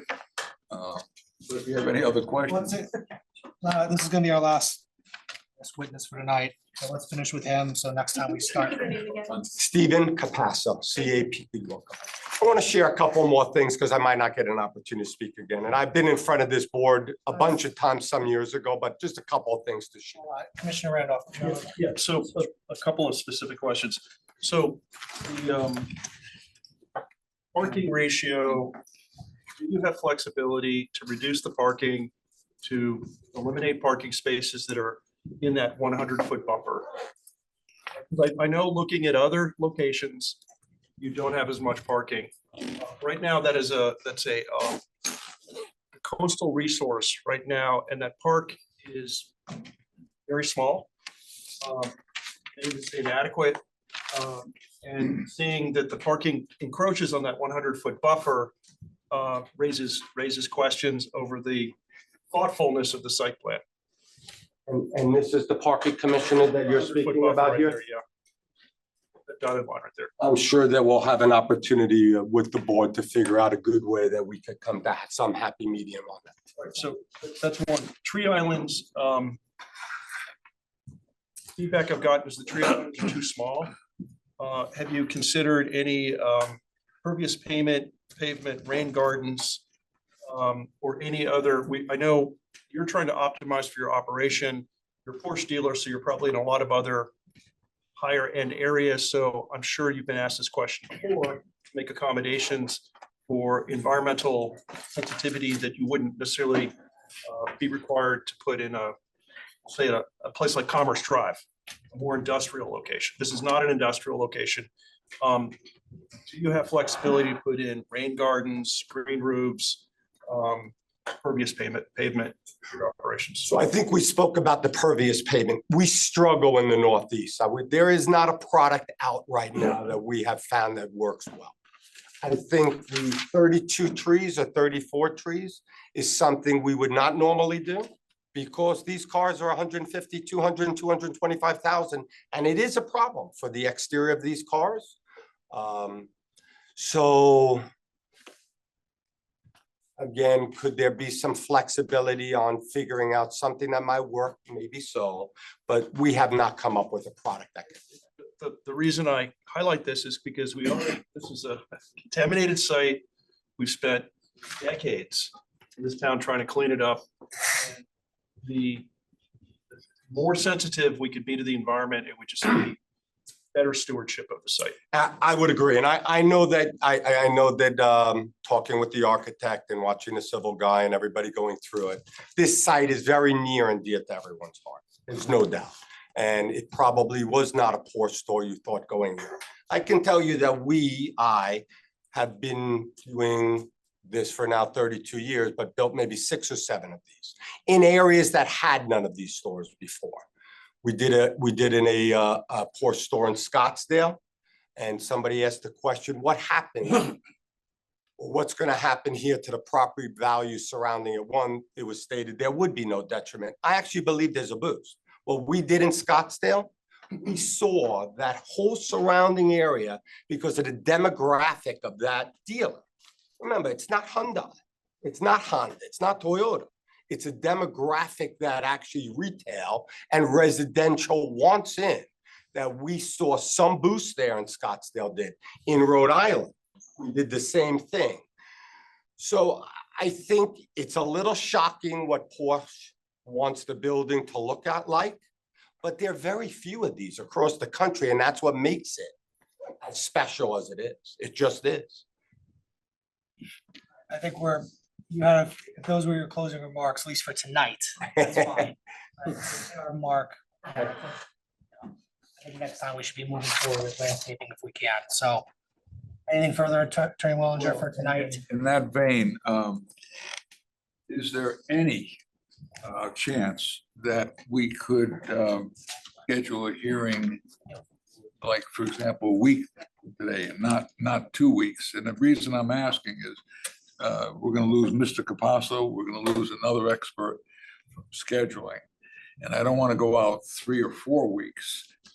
Is there any way that we could possibly have it and then finish it? If we start at 6:30, we'll finish it for sure. We'll have everybody here.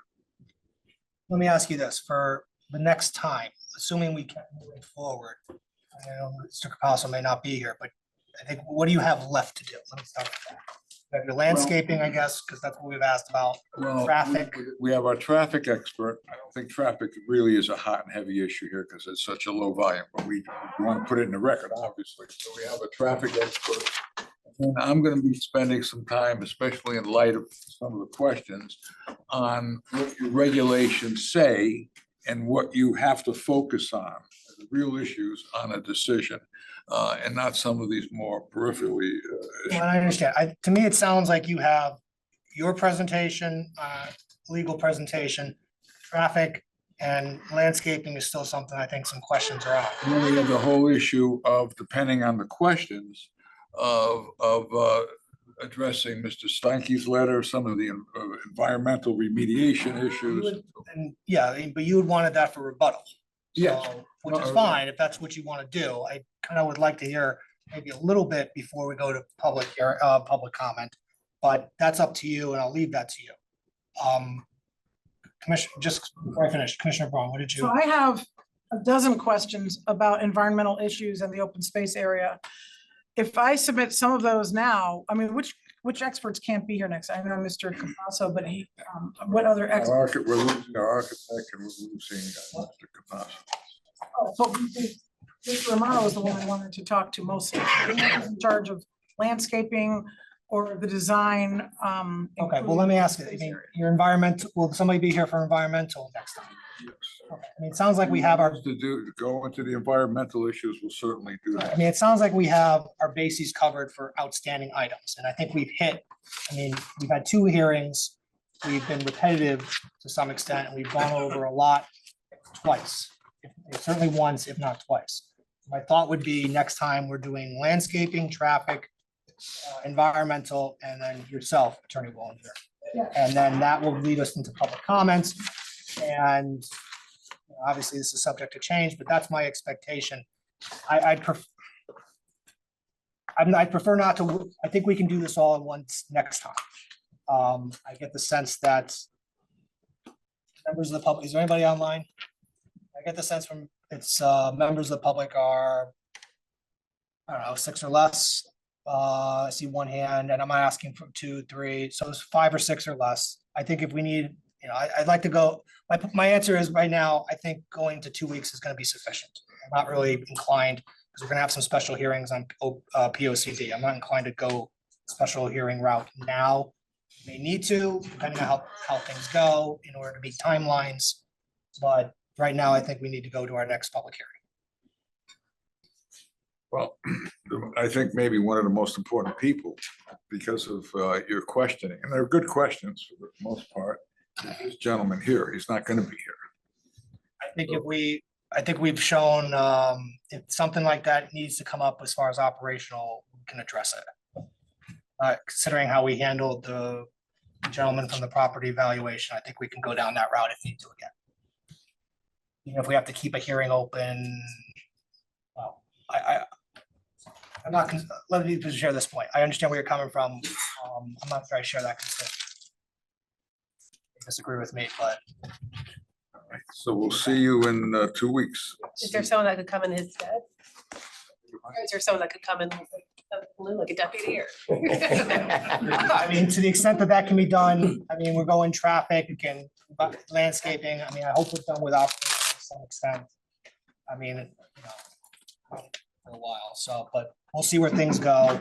We have an avenue if we need to, not here. If there's somebody you can send, that would be great. But I will continue the hearing, adjourn the meeting. Thank you, everybody. Thank you.